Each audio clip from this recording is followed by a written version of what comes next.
We got Colo and Jamili going for blood. Well, I was gonna get excited about seeing Zach Holy Paladin against Rubcub Holy Paladin, but apparently Zach is a Demon Hunter and Rubcub's abandoned the light and now a Restoration Druid.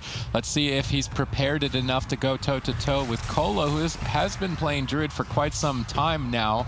With this Demon Hunter Death Knight composition, as we pointed out in the pregame, they're quite durable before dampening with their own self-healing mechanics through Death Strike and Leech. So the rejects are going to have to hammer through that with heavy single target damage. Currently, you don't see a lot of teams targeting the Death Knights before dampening because of Death Strike, and usually they will go after the Demon Hunter. In this position, the rejects appear to be attacking the Death Knight, and I think that's a mistake. Colo already taking advantage of drinking in this specific matchup, and I mean, if you've got an opportunity to do it, even if it's 10%, that's 10% more that you didn't have before. Rubcub even, any opportunity, keeps the heal over time effects onto his team and consistently tries to regenerate that mana, as it is expected for this game to go into dampening. I like what Valito did there, just traded out the anti-magic zone for Jamili's Icy Veins, just really try to prevent some of that Frost Mage damage, especially early on. I think without dampening, the rejects is going to have a very difficult time actually closing out the game. Zach and Valito, they're just way too durable on these classes, and unless Rubcub's pushing in and getting crowd control on Cole, and they're actually trying to crowd control him, I just don't think they're going to be able to break through that Restoration Druid healing initially. Rubcub already falling way behind on mana. Cole really intelligently just sitting down for the drinks as often as possible, consistently. Jamili just trying to keep up the pressure. Seth Curry playing bodyguard for Jamili in this game, trying to deflect Valito and Zach, but the rejects, they just don't have any pressure. I do suppose attacking the Death Knight before dampening means that he has to commit his runic power, so his resource to deal normally damage, instead to heal and sustain himself, which means the rejects can reduce the damage they take by attacking the Death Knight. But before dampening, I really don't see any opportunities for them to kill him. Jamili has committed an assault here with the Frozen Orb and not even phased the team of Never Lucky.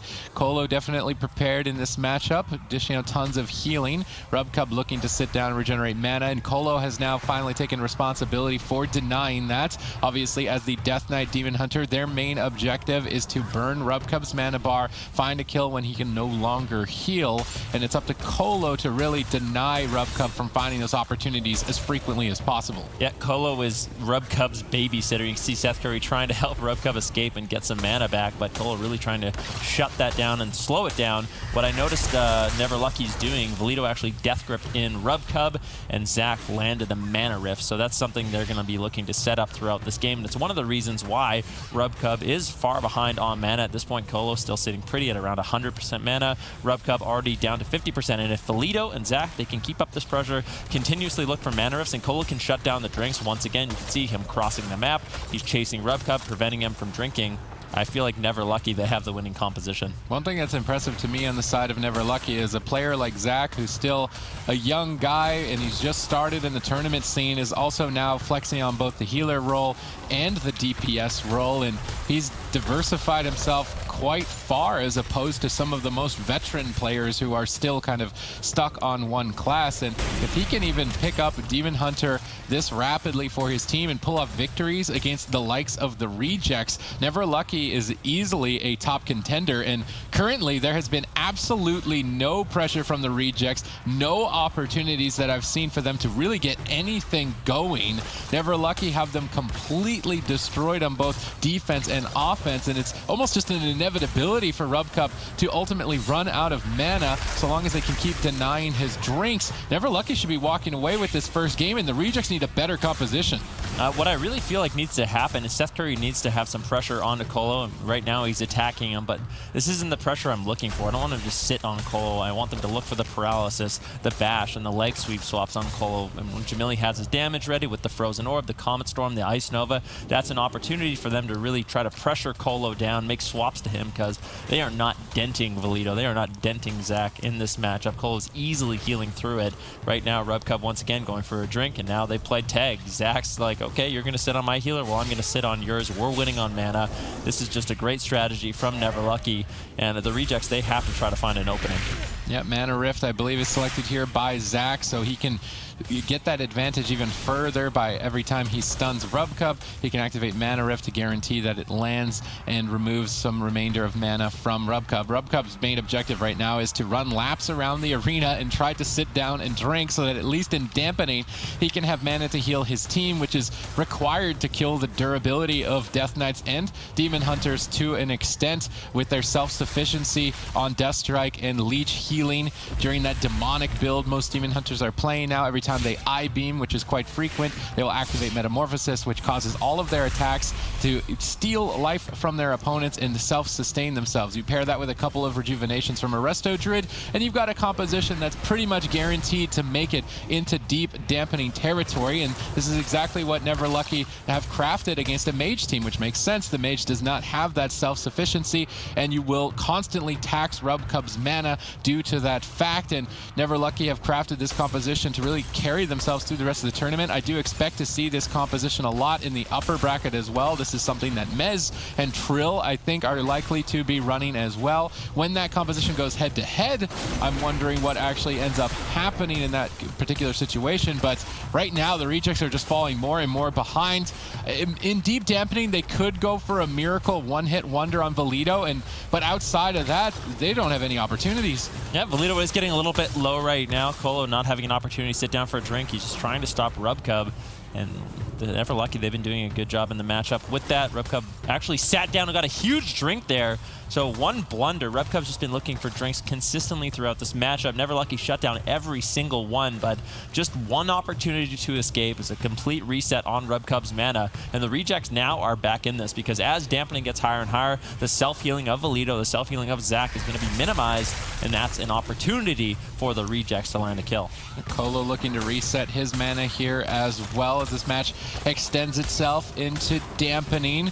There is still that opportunity to just crush Valido through most of his defensive lineup in Dampening, but they have brought a Demon Hunter, which brings the powerful cooldown Darkness, which places a purple cloud on the ground, and any player standing inside of that will have a chance to take 0 damage from all attacks, a significant chance, upwards of 70% when talented. So that will be the cooldown that Zach needs to utilize to allow Valido to stay aggressive deeper into Dampening and to start stabilizing the team. Now it's up to the Rejects to try and bait that cooldown before a deep Dampening point with a big push. So something like a Touch of Death within the next 25 to 30 seconds. Try to bait Zach into using a Darkness. I think they need to combine it with Icy Veins. It has to be a huge hit. Then when Touch of Death rotates and is available again deeper into Dampening, Seth Curry then can set up to kill Valido. This is the only win condition for the Rejects. There's no margin for error. If they miss that one window, then Never Lucky will overwhelm them.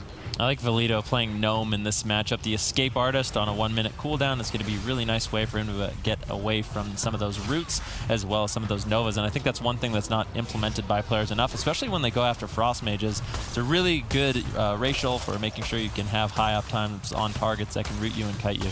All right, at this point, 20% Dampening. I do want to see Jamili and Seth Curry look to set up something to bait that Darkness from Zach. They've been holding on to these powerful cooldowns for some time. Jamili activating the first part of the attack with Frozen Orb, but not going all the way with Icy Veins, and I do not think they will need to respect this Frozen Orb. Ironbark trades more than effectively for it. Although Jamili is running that reduced cooldown on Frozen Orb every tick of Blizzard. A smart decision against an Unholy Death Knight who brings lots of ghouls to the battlefield and more targets to hit, so that Blizzard, as you can see it reducing the cooldown of Frozen Orb so frequently. Now he will have Frozen Orb with no Ironbark. So Jamili has smartly created an opening here to now actually get the Icebound Fortitude from Valido, the anti-magic zone, but not the Darkness. And the Darkness is the most important cooldown. So Valido keeps it calm, cool, and collected, trades efficiently, and then continues to create this advantage that they've gotten from the start of the match. Yep, Jamili now into a bash, forced into his first ice block. Not the best spot to be in at 25% Dampening, but he does have one left. Rubcub almost completely tapped on mana. They managed to get Ironbark and Ice Block in that last exchange, as well as Touch of Karma. So now Seth Curry could be a vulnerable target. I want to see Valido and Zach making sure they turn their attention onto Seth Curry, especially if he has no heal over time effects from Rubcub. That's going to burn even more of Rubcub's mana, and that really really seems to be what they're going for in this game. They just want to run Rubcub out of mana completely, and then eventually take down Jamili and Seth Curry when there's just really nothing left in the tank for them. Colo still sitting very healthy on mana, sitting back, no crowd control initiated by the Rejects, and I just don't see the Rejects winning this game unless I can get crowd control on Colo.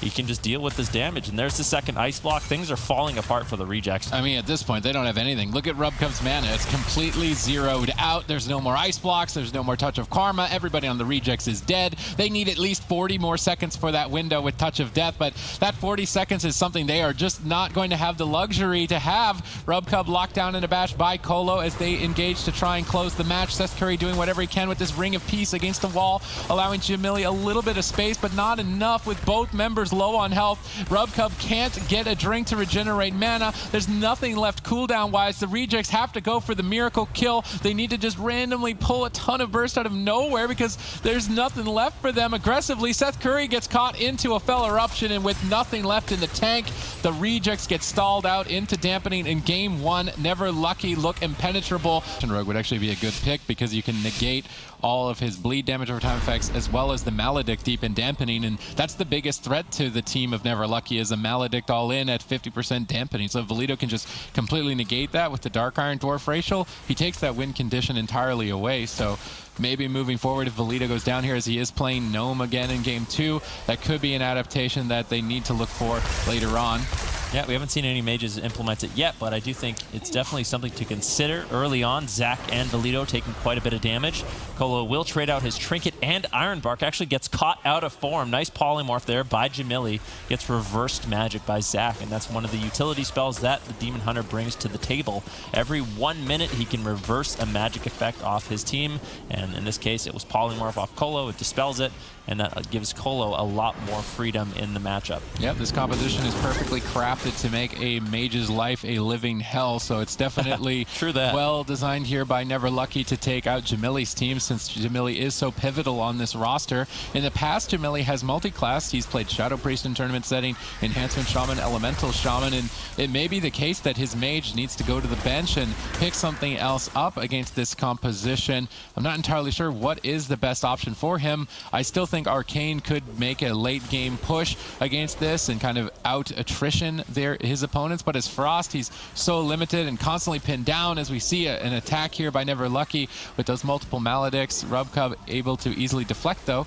Well-timed dispels on that healing absorb. Never Lucky though just keeping up the chase and getting an ice block much earlier than last match, and the Windwalker does bring more defense to the Mage. The Rogue brings more consistent pressure, and we're seeing the weakness in that trade show itself here now. Well, what I think actually happened is Rubcub just said, I'm trading your block for mana. My mana is more important than your ice block. We're not going to die if I can heal you until either I'm out of mana or we're late into Dampening, and neither of those win conditions are really there yet for Zach and Valido. So I actually kind of like that the Rejects decided to do that. Rubcub just keeping his mana high. Jamili really unlikely to die until a little bit later on in the game, till either Rubcub is completely tapped on mana or Dampening is just too high for him to heal. I do like targeting Zach before Dampening, trying to go after him as he is a lot less durable than the Unholy Death Knight. Actually making a switch to Valido, trying to catch Colo off guard with no life bloom, and that was a nice swap right when Colo went for a drink. He can't refresh any heal over time effects, and they hit the target with less heal over time effects and created a huge pressure point, pulling multiple defensive cooldowns. And that is something that the Rejects can look to do, is anytime Colo sneaks away and drinks, make a swap to the other target with less heal over time effects and burst it down. That is one of the weaknesses of the Restoration Druid, and it's something that the Rejects can exploit moving forward. They've created a good opening for themselves in that move. Yeah, I think it's really intelligent, especially if Jamili's playing Kleptomania. Colo runs away. You use the Kleptomania to remove all of those magic heal over time effects from a target. And that's when I want to see the Maledicts as well. Really punish Valido and Zach, limit their self-healing in those situations where Colo can't help them out, or dispel the Maledict and really force Colo's hand to come back and help, because that's really the only threatening time in the game is with the Maledicts, with the Kleptomania, with offensive cooldowns. And I want to see them pull the trigger on those when Colo is going away for drinks, like right now. All right, in this opportunity, they could go aggressive, but Roasties is pinned down and unable to generate any sort of pressure. Tolvaron Arena going to be benefiting both sides when it comes to drinks because it's such a huge map. We see Colo trying to stop Rubcub and actually stopping him at least before a full reset on his mana bar. Fortunately, Innervate available for Rubcub, so all of his spells are free currently. Colo actually denies the Innervate with a bash.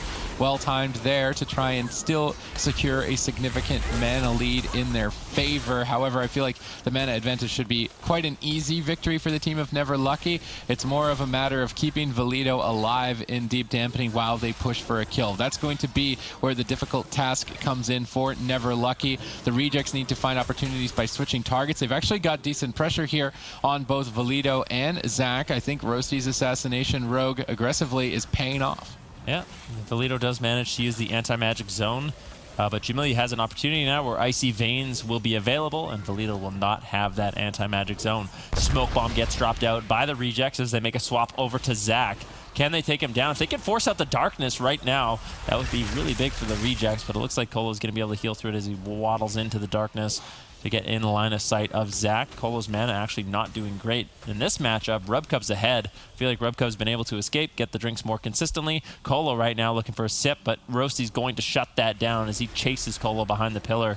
Colo trinkets out of blind into a full bash. Will there be any follow-up? Crowd control doesn't look like it. Nice little offensive push here on to Valido coming in from the Rejects. But in the meantime, Jamili getting low. Rubcub forced to trade out his Iron Bark. And right now, in terms of pressure, Never Lucky, they've had a few scary moments on them, but they're still feeling so safe. And Jamili just kind of traded out his Ice Block there. I think he would have been fine. He still had his Temporal Shield, but thought he was in trouble, traded it out, now won't have another Ice Block for another minute and a half. I mean, there's more pressure in this game from both sides in terms of cooldown pressure. Rubcub ahead on mana, which is unexpected. He's doing a much better job in this game over Colo in terms of resetting that critical resource that is mana, the blue bar below his health. The higher that is, the more he has and the longer he can extend the game, and that is the name of the game currently in the meta, is to drag the fight out into as deep of dampening as possible and execute for a bursty kill when the healer can simply no longer keep the team going. Jamili under pressure needs at least 49 more seconds to access another Ice Block to immune damage later on. Finally, some counter pressure here for the Rejects towards Never Lucky, kind of crushing into Valido. If the Rejects can maintain their mana and continue an attack like this later in the game, they do have opportunities to stay alive in the tournaments, but if they can't, then Never Lucky are going to walk away with the series. Yeah, Jamili gets interrupted, still a little bit low, 25 seconds, and then Jamili's going to be feeling healthy with another Ice Block available, and that's going to give Rubcub a little bit of freedom to look for drinks as well. Can't let Jamili or Roasties fall behind. And what I want to see is Valido and Zach making sure Rubcub's forced to keep hots on Roasties as well. Roasties is going to be on top of Jamili basically no matter what. The Death Knight and the Demon Hunter, all they have to do is tab target. They can keep up the pressure on Jamili with interrupts, but put some pressure on Roasties. Make sure you're attacking him so Rubcub has to heal multiple pressure points. Yep, Rubcub is now equalizing with mana, but a counter spell. Jamili landed one earlier on and forced a lot. Let's see how much this one manages to net his team. And Icebound Fortitude is better than nothing. That is quite a powerful defensive cooldown there, and maybe a bit of a panic attack for the side of Never Lucky. There's decent pressure now onto Roasties. Colo needs to try and sneak away and find an opportunity to reset his mana, but Rubcub is moving over to deny that reset, and it's really just all about stopping the drinks, but Colo managed to secure quite a significant lead right at a huge pressure point in the match. This is perfect timing for Never Lucky to make a push. Tons of damage, but Jamili's bought time to get this Ice Block that he needs to use basically immediately. Although before this Ice Block, Colo's drink is what's going to secure his team the match, with multiple defensive cooldowns burned through for the Rejects and a significant mana disadvantage. Unless Rubcub can sneak away and drink, it's going to be curtains for them. However, if he does try to do it, there's no defense to hold his team alive while he does. He can't leave the fight. Yeah, Roasty's getting low. Asphyxiate on Rubcub. He doesn't have a trinket. Roasties vanishes out of line of sight. Still getting targeted down by Zach. Iron Bark gets committed as well. This is what I want to see from Zach and Valido. Exactly what just happened. Now, Roasties, no evasion, no cloak, no vanish, no nothing. When Rubcub tries to get away, if he doesn't have hots on Roasties, he's going to be such a vulnerable target when he gets caught into the stun. If you look, Roasties has Vendetta coming up in around 20 seconds. He has Smoke Bomb. This is a minor opportunity here, potentially to go after Valido, who has no Trinket. He has no Icebound Fortitude, and if they can get one solid crowd control chain on Colo, get a nice Smoke Bomb on Valido, the Rejects might be able to pull out this game. Zach getting pressured here as the Rejects mix it up and go after a different target. If they can manage to pull Darkness during this attack, it would be pivotal for them to find victory, and they do. Zach has placed that purple cloud on the ground, which will save him here, but now 20% more dampening if Rubcub can keep it up. That defense is gone, and that's the main defense for the team. Now it's out of the way. They're going to try and commit for the kill. They're going after Zach. I do not think he should be the target later in the match, but for right now, at least, it's distracting Colo and forcing him to expend a lot more mana. Potentially a swap to Valido soon could be opportunity, but they have to make it. Roasties gets stunned up. Rubcub doesn't have many options. He's forced to use regrowth, but it's costing him so much mana, he can't afford to do it. He's trying to min-max healing without regrowth, but I don't know if he has enough healing per second to deal with it without using it. He's casting even more regrowths, taxing that mana further. Jamili has no ice blocks. There's really nothing left. Ironbark on 10% as Roasties created an opportunity getting that darkness, but they're just unable to stabilize and counter-aggress to take advantage of it, and they're slowly getting overwhelmed. Rubcub is thirsty right now. Jamili getting lower, getting interrupted, and getting taken down. Never Lucky claiming game number 2. The same strategy. Large, but I don't think it's enough. They need pressure on the DPS. Seth needs to change his game plan. Don't go after Colo at all. Put that pressure on Valido or Zach, and when you have that pressure, find the drinks. I think your triangle used to be the other way around. Cleave comps used to beat Warlocks. Warlocks used to beat Mages, and Mages beat melee Cleaves. But since recent changes with the self-sufficiency of melee Cleaves, they can now out-heal the damage of the Mages and actually beat the Mages. The Warlocks now with Demon Armor can out-tank the melee Cleaves. So it's reversed the order, like the food chain that used to be there. It's now going in the opposite direction, and we're flowing upstream. It's not a food pyramid. It's just a triangle of what beats what. It's like rock, paper, scissors, shoot. But right now, Rock is just shooting shots. Rock can beat paper now. Paper beats scissors now, and scissors beats rock, basically. The triangle has been reversed. Okay, I see what you're saying here. The only thing that has been reversed is who's getting revenge here, and it's going to be Colo right now unless the Rejects figure out something quickly. Yeah, the Rejects have actually been playing this matchup much more aggressive very early on. Seth Curry looking for crowd control. Rubcub followed it up, and it's a little bit of a different game plan. We saw on the Grand Arena, Rubcub just running the entire game, looking for mana. Maybe he defaults back to that, but at least early on, the Rejects are looking to pull out some cooldowns and managed to find the anti-magic zone, but quite honestly, that's not a lot when you traded out your Icy Veins. Yeah, and that's the trade Valido wants to make every time, so that's exactly what Never Lucky wants strategically. Anti-Magic Zone will always line up. Good swapping here by the Rejects going after Zach. I said that throughout the series, that switching targets against Restoration Druid is probably one of the only ways to get through their exorbitant amount of healing output. So in that opportunity, they tried to pull more cooldowns but didn't find it. If they can extend into Dampening and have mana and make these swaps, then they're going to be able to net themselves kills. But now they're on match point. Jamili needs to win 3 in a row. This composition looked completely useless, in my opinion, in game number 1 against what Colo has brought, and I'm very surprised that they went with it in game number 3. I was really expecting a more significant change, maybe an Arcane Mage, maybe even Rubcub on Paladin to try and bring extra damage. It seemed like Rubcub last week, at least on Paladin, well, of course, Druid was outperforming Paladin overall. He was still at least going into deep dampening and going toe-to-toe, and that X factor of him on Paladin bringing some extra damage with that hammer down, it might be enough to take down a team, but he seems to just want to go with the safer pick, and they're just getting run over. Yeah, Zach swapping over to Rubcub, I think it's smart. Multiple pressure points is what Never Lucky wants to find in this matchup. Their objective is to tax Rubcub's mana until he is completely out of it. And I think when Zach can move over, get the Fell Eruption, get the mana rift onto Rubcub, it's just going to burn out that mana even quicker. But Colo might have to actually look for an opportunity in this game to find some mana. Unfortunately, he hasn't really been able to sit down and drink. Seth Curry doing a better job making sure that Colo's mana is in check, chasing him down. Right now, you can see, creating a little bit of pressure, allowing Zach and Valido to rot down. But honestly, the Frost Mage damage, the Frost Mage rot from the Frozen Orb and Blizzard isn't going to be too significant. I think Valido and Zach will be able to heal through that damage. Jamili's not playing, he's playing Freezing right now. I think he's just trying to maximize his damage output, and I mean, it's paying off at least because Colo's mana is more on parity with Rubcub, so Jamili making some mid-series adaptations just in his talent selection to try and maximize his damage output just a tiny bit more to try and equal out the mana playing field for his team, but huge burst coming out by Zach. Rubcub responds and trades, and now Seth Curry dishing out some pain towards Valido, forcing multiple cooldowns on that front. The Rejects are looking a lot better with this composition in Game 3, but I'm not totally sold yet. They definitely have a lot more pressure in this matchup in particular. Rubcub now using his Innervate, but bashed into a Mana Rift. He's going to be burning his mana, but the Innervate is going to be very important for both of these Restoration Druids. Innervate being a cooldown that allows all of the Restoration Druids spells to be basically free of charge, so he can use his really expensive heals, try to top off his team during that short window, and then have to play a little bit conservative once it's done. But things like spell stealing Colo's Innervate are going to be crucial for Jamili to slow down the amount of output that he has and really not allow him to take advantage of that free mana. Jamili slipping in a counterspell towards Colo, but really nothing bouncing off the back end of that. Typically, counterspell is the play-making ability for a mage against a Restoration Druid, as Polymorph is so difficult to secure, especially in the composition that Jamili is running. Typically, you'll rely on the Windwalker to set up that crowd control on Colo with Paralysis, as it's just so taxing for the mage to even get close to the Druid and find a Polymorph with them shapeshifting and line of sighting them at the same time. So don't expect, you may be watching this as a mage saying, why isn't Jamili trying to Polymorph Colo?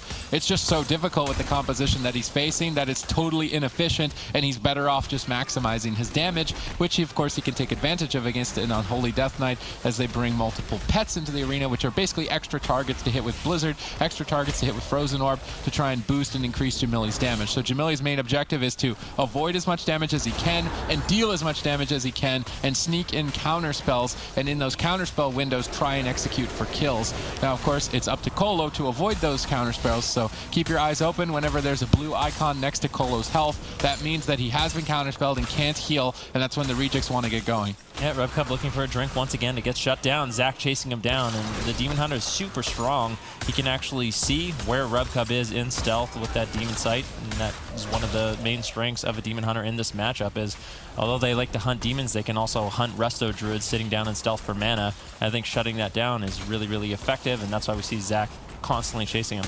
All right, Zach the target here for the Rejects as they're mixing it up and trying to switch targets. This is a strategy that they've been building on throughout the series. It could be what they need to come back in this. Of course, Jamili does not want to lose to Colo at any cost, but he's facing elimination from the tournament right now. And I will say, I want to compliment Valido. We often always focus on the popular players. Obviously, they're also very successful, but Valido is easily a top contender for one of the best Death Knights in the world, and he really does not get enough credit for it. He's kind of playing on these teams that maybe they don't have many streamer personalities on them, but he is kind of pioneered that Dark Simulacron. He's actually not running it in this series in particular, but he was the one that made other Death Knights start picking it up as well. So he's definitely a trendsetter. Pressure now for the Rejects. Finally, Polymorph actually snuck in. Jamili manages to find it against one of the most difficult compositions to get it, and that's going to create a huge window for them, forcing Darkness, that critical cooldown from the Demon Hunter. That is basically a goal for the Rejects throughout the entire fight. If they can pull it this early,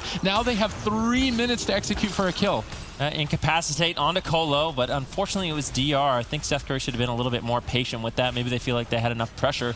Colo getting interrupted here. Jamili actually finding nice windows of opportunity with the Polymorph on Colo.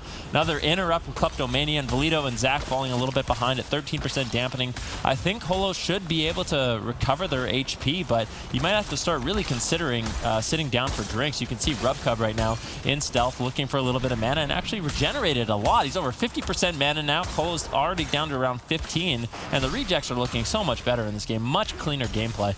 Yeah, the mana management, the pressure, the cooldowns, the crowd control, everything about the Rejects in Game 3 is what I expect from Jamili, Seth Curry, and Rubcub, but it might be 2 games too late. If they make one mistake, they're out of the tournament. They could not afford to just throw away 2 games playing half asleep. They need to get it together if they want to reverse sweep it. They finally got the good strategies. They're finding good opportunities. They've got a mana advantage and a cooldown advantage currently. If this was going to be the game for the Rejects to bounce back, it's definitely it. Can they pull it off is now the question. They are getting into that deep dampening territory where they'll be able to punch through and kill Valido through those death strikes. They need to keep their eyes on Colo.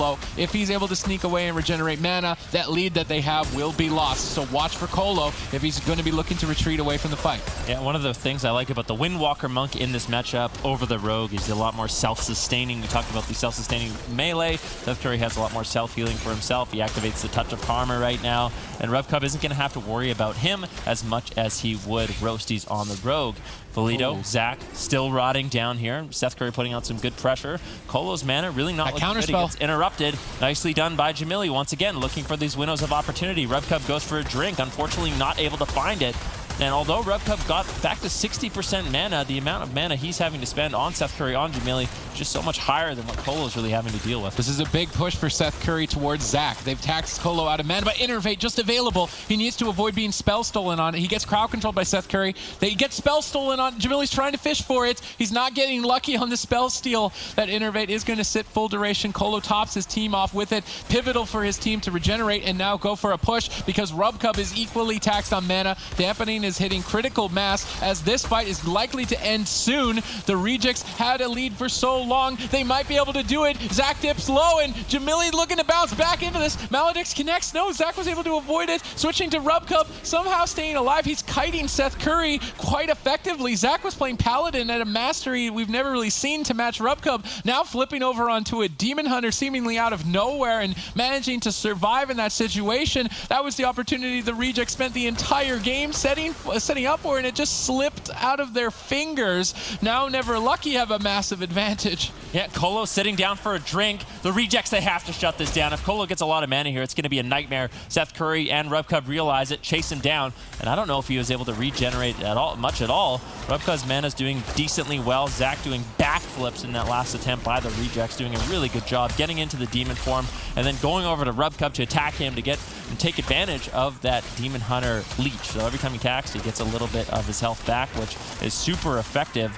Right now in Dampening, it's not going to be nearly as effective as we've seen earlier on in the game, but Zach also got his Darkness back, so major defensive cooldown still available for Never Lucky. Jamili Temporal Shield does get used. If they can force out the second Ice Block, this is going to be looking good. One Maledict incoming, a second Maledict, and there it is, the Ice Block. And one thing I have to compliment Never Lucky on is they are doing a great job making sure they're not wasting their Maledicts. They use one, it gets dispelled. They use two more. It sounds simple, but a lot of teams aren't taking advantage of that, and Never Lucky definitely is. Beautiful Ring of Peace onto this Darkness, but Valito had Death's Advance, which makes him immune to knockbacks. Top level play there by Valito to make sure he stayed inside the defense of that Darkness. He would otherwise be dead right now. Nice move, saving that cooldown to avoid the Ring of Peace. Valito starts to stabilize, but they've burned a lot of their defense. Both teams are running on fumes, but RubCub has the mana lead. He's done a more effective job than Colo in this fight efficiently, and potentially that single-handedly could carry the team. He denies Colo on his reset. If Never Lucky can't build momentum, they're looking like they're going to go down. Jamili launches an attack, almost fully channeled Ray of Frost. Valito is pinned down at the pillar,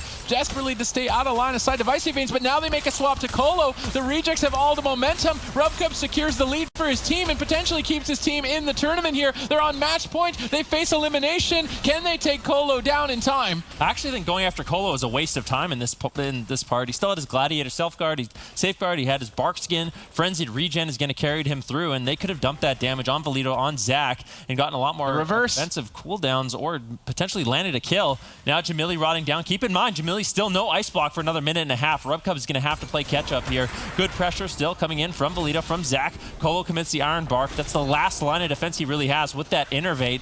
And if he can spam out heals here, Seth Curry could be in some trouble. He gets gripped back. No Touch of Karma available for 15 seconds. Caught into the stun. If Valito can connect, Seth Curry could be in so much trouble. RubCub has to keep him alive for another 9 seconds. He ports away the Vivify spams. I think Seth Curry has done it. He's managed to weather the storm, but Never Lucky, they've managed to fully regenerate their health. Jamili's still in trouble. No Ice Block, getting low. Temporal Shield, Iron Bark, everything used by the Rejects to keep Jamili alive, but he could definitely fall in this moment. Colo is about to get his sweet, sweet revenge here in game number 3, but Valito could fall in a cross kill. Seth Curry doing everything that he can. It's match point. They want to play this out to the absolute bitter end, but with the defense of Iron Bark, I think it's unlikely.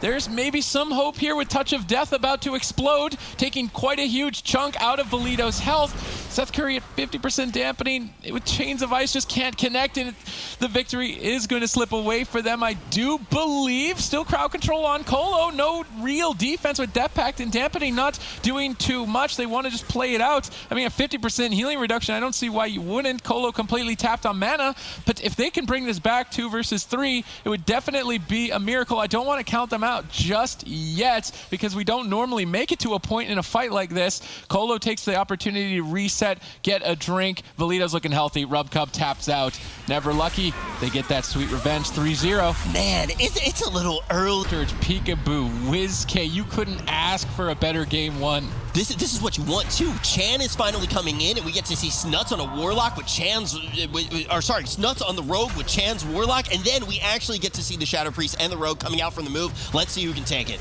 Yeah, and Snuts is going to get focused down by WizK and Peekaboo very early on. Ironbark's already going to be committed, as well as Cubsy's Trinket, nicely done by the move, getting some early aggression.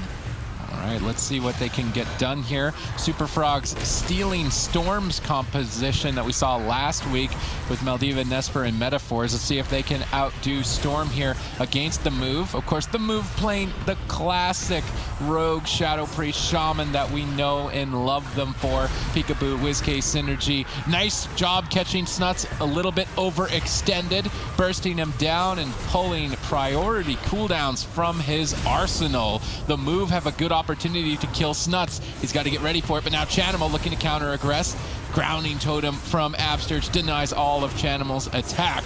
The move are setting up for a great position. This is looking like a repeat of when we saw the move go up against Nesper and Maldiva last week. Snuts going to be pushing in, using the Fan of Knives talents to get additional pressure on all 3 members of the move. And they need to make sure that they're not focused up, they're not spread up behind the pillar, so Snuts is getting full value out of that. A lot of pressure on Snuts, getting lower. Gladiator Safeguard procs as Snuts uses his Vanish. He's playing human with the Trinket, and I think it would be better for Snuts to be relentless in this specific matchup. These stuns wouldn't be nearly as scary, so maybe a better Trinket choice, especially since Snuts is opting to sit through so many of these stuns. Last week we saw Maldiva as the priority target for the move on Warlock. This time around, the move have switched that up and going after the Rogue. However, in this case, that Rogue is Snuts. Snuts has not been caught off guard just yet, but he's burned through a lot of his defensives to trade. And now on the next exchange, Cubsy needs to be the one to save the day. Will he be able to handle it despite the pressure that the move are dishing out? I'm curious to see if Absterge's mana can be on par with Cubsy since those recent mana changes. Peekaboo under an assault here currently by the Super Frogs as they look to leapfrog a game 1, but Peekaboo easily walks it off, moves forward, secures crowd control for the team, and now sets up for the win. And this is a situation that relies on Cubsy. He's very far away. Trinket's a sap, but the Trinket might be a little bit too late. Snuts taking heavy fire here from the move in game 1. 16 more seconds to that Cloak of Shadows on Snuts. The Super Frogs rotate and they stay alive. However, the next kidney shot, there is no way for Cubsy to guarantee safety. There's no way for Snuts to guarantee safety. So Chanimal has to be the defensive goalkeeper for the team to keep them alive during that attack. And the move know they've got Super Frogs in checkmate, so they're opting to retreat away and reset their health, make sure they're safe, and go for a big push. Snuts needs to be ready for it. Yeah, Peekaboo always impresses me with his cooldown timings. He just does a really good job making sure he's always using his sprint, his vanish, his blind at proper time, so he can always get the vanish sap out of the blind. Here it is. Crossing the map at proper moments. Silence on Cubsy with a kidney shot on Snuts. Do they have the damage to take him down? And no, it doesn't look like it. Faint Ironbark going to deflect easily through the vendetta of Peekaboo. Now Chanimal's in midfield looking for some damage as Peekaboo makes a swap onto Cubsy. Bash from Cubsy. Going to slow down that attack from the move. And it looks like all 3 members of Super Frogs are feeling super healthy. That was the window the move have been setting up for minutes now, and it got completely diffused with Chanimal's peels, buying Cubsy enough time to time his Ironbark to stabilize Snuts. And now this means that the Super Frogs have a big lead to start pushing forward, and they are trying to take advantage of that to secure a mana win later in the match. I would like to see potentially Absterge looking for drinks, but Chanimal smartly is sending his Fell Hunter, a demonic Fell Dog, to chase down Absterge, keep him in combat, and deny him from starting a drink. And so long as Chanimal has good micromanagement on his Fell Hunter to deny drinks, Super Frogs are looking good. Yeah, Peekaboo had a really nice distract there as well. A lot of rogues don't know exactly what to do with that ability. And all in. PvP, all in on Cubsy. Stun into silence. Will he be able to escape? Barskin does get pulled out, but think Cubsy should be okay behind the pillar. Peekaboo's going to be chasing him down. But as I was saying about distract, a lot of rogues don't know exactly how to use it, but Peekaboo implementing it there to stop the drink, and I think that's really intelligent. It's not going to allow Cubsy to sneak away and get those drinks nearly as easily. All right, blind sap initiated by Peekaboo, and that's normally a scary moment, but the move are under so much pressure that they couldn't get anything rolling off the back of that, and Cubsy easily shakes it off. Now WizK on the back foot trades Disperse to soak up Chanimal's gigantic chaos. Well, that would have likely killed him if he didn't respond. We saw him flop over against Maldiva last week, so he's definitely respecting that destruction Warlock damage here in game 1. As we move to Dampening, Cubsy is securing a mana advantage here by being able to sneak away from the fight, prowl and drink. He's invisible to his opponents and gets a massive lead. Yeah, that is a nightmare for the move. They've done a really good job shutting down the drinks, but a good Druid like Cubsy, eventually he gets away, uses Shadow Meld, gets a full drink. And now is the move. You got to be throwing your hands up in the air in frustration because that is not the spot you wanted to be in. Upsurge actually had a little bit of a mana lead, but now that's completely gone in the move. They're going to have to find another window of opportunity because I don't think Upsurge is ever going to get down to sit and drink in this game. Although we did see Greggy in Europe and Lone Tar and Restoration Shaman heal with basically nothing in the tank, so potentially Upsurge has opportunity still in this fight, but it's definitely not looking good with 2 members below half health, no Healing Tide Totem and no Ascendance. Those are important area of effect healing spells, so healing multiple targets is what area of effect means, and he doesn't have access to do it, so he has to power single target healing. That costs a lot of mana and a lot of time, and I'm not sure if he's got either of those to his name. The Super Frogs edge further and further ahead in this match. Snuts going for a triple Garrote play, trying to boost his damage up immensely, really leading the charge for his team. There were a couple openings for the move early on in this match, but now I don't see any openings for quite some time, and they just don't have that time. Yeah, they definitely don't. WizK getting lower, Peekaboo as well. Upsurge really has to play catch-up here, but like I said, when the move groups up behind the pillar, Snuts gets full advantage of those Fan of Knives, can spread poisons to everyone, put Rupture nice on everyone fade. as well. It's a lot of damage. WizK charging in, looking for some crowd control on Cubsy, but like you kind of mentioned, Sid, although Cubsy, he got a full drink, he's already used half of that mana, whereas Upsurge, he's kind of coasting. He's been sitting at around 40-30% for quite some time, keeping his team alive, not fully healthy, but they are still in it. Peekaboo getting bursted down. Chanimal as well. It's definitely an even fight in terms of pressure. You can tell WizK on that Shadow Priest is dealing devastation, and of course Chanimal on Warlock. Who are you going to expect other than him to be dealing tons of pain? Both teams will be in trouble as we move deep into Dampening. They face elimination in the lower bracket. Winning this blind pick could be pivotal to have the swing match advantage for the rest of the series. There's a lot on the line in game number 1. Huge attack here initiated against Peekaboo. He's able to feint, soak up some more hits. Grounding Totem again by Upsurge, denying a Chaos Bolt. Those grounding totems are going to be key for Upsurge to carry the team, but now he's locked down in crowd control. Snuts is actually the one lower on the exchange. Peekaboo as well. Both rogues in trouble, and things are only going to get more interesting. Yeah, it definitely gets scary as Dampening gets higher and higher. We're at 17% right now. Kitty shot on Peekaboo. Does Chanimals have any damage? No, WizK, he charges midfield, wants to shut down this drink. Cubsy cannot be allowed to get another full reset. I like what WizK is doing, but it is a little bit of a risk being in midfield. Snuts realizing it. WizK used his fade. A lot of pressure incoming from Chanimals with his Infernals. Blind on the Upsurge. He trinkets out. No trinket available for him. Kidney shot now on WizK. This could be the dispersion. Immediately activating it. And WizK is using that defensive to just avoid damage. That means Upsurge doesn't have to heal through that damage and can continue to have that mana for a later date. Yeah, premeditative move by WizK, and I think that's exactly what he needed to do, although now he's an open target. There's tons of Chaos Bolts flying in towards the move. All 3 members low on health, and once again, no Healing Tide Totem, no Ascendance. This is not going to be easy for Upsurge. Snuts is dogpiling on top of all 3 members, and at any point, they could simply fall over. Upsurge needs a couple more seconds, 4 more seconds, and the Super Frogs are giving it to him. Snuts is reluctant to push in. Why is he not just pushing in? They have cooldowns to trade. They just need to move forward and execute for a kill. Now finally making the push, but now Upsurge will have an answer. He can place that Earthen Wall Totem. Likely needs to do it soon, interrupting the Chaos Bolts. It's all about Upsurge. He has to stop every single Chaos Bolt. Even 1 Chaos Bolt in Dampening is going to close the match, likely. No Infernals at least. He's going to have a little bit of breathing room. Maledict attack here towards WizK, soaking up even more of Upsurge's healing, costing him even more mana, but suddenly Cubsy is tapped on mana. There's still so some hope despite all three members just getting crushed under the weight of Channels and Snuts. Yeah, Snuts just charging in. Look at this 2v1 on Absurge and WizK, keeping up the pressure. Peekaboo looking for a restealth here. Chanimal's getting lower, but Cubsy's mana is not doing well. Absurge still has a little bit left. Full kidney shot now on Peekaboo. Gets life grip there by WizK to keep him alive. He gets behind the pillar to avoid some of that Destro Warlock damage, but Chanimals, he's just been posted up. Cubsy looking for a drink. Absurge charges midfield, drops a totem, shuts it down. Now Chanimals is the one that's in trouble, but he still has the unending resolve. His major defensive cooldown. Dispersion's rotated back up for WizK, so he's feeling healthy, but Absurge mana almost completely zeroed out, as well as Cubsy. Really anything could happen in these last few moments. Here Peekaboo's locked down as Snuts looks to close. Chaos Bolts are flying, but they're flying towards WizK and not Peekaboo during that stun lock. Chanimal making a missed target there. Maybe just wants to create pressure in multiple locations. Double Mortal Coil. They're trying to set up for the win on the back of the Cataclysm. Peekaboo is just so dangerously low and still trying to keep his team going here. Smoke Bomb gets dropped in desperation, but Snuts is unfazed. He's just going to attack through it. He doesn't even seem to mind. Thorns is up. Peekaboo can't keep attacking. WizK is pinned down at the pillar, but they left Peekaboo behind. He's actually able to shadow step back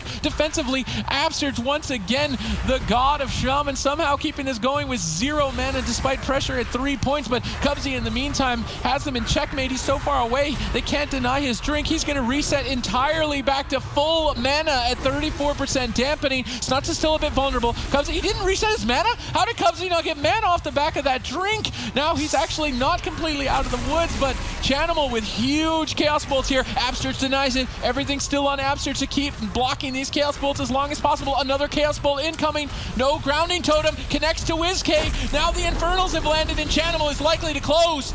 Yeah, WizK gets a really nice Master Spell on that Mortal Coil. Beautiful plays, freeing up Absurge in these final moments. Full blind on Chanimals. Peekaboo having to play so defensive as all three members of the move are rotting down. Snuts smells blood in the water. He wants to finish out this game, pushing in with the Phantom Knives, keeping him low. But Absurge, with the Ascendance, manages to keep his team afloat. Can they take him down? Now Snuts caught into a kidney shot. No Cloak of Shadows or evasion.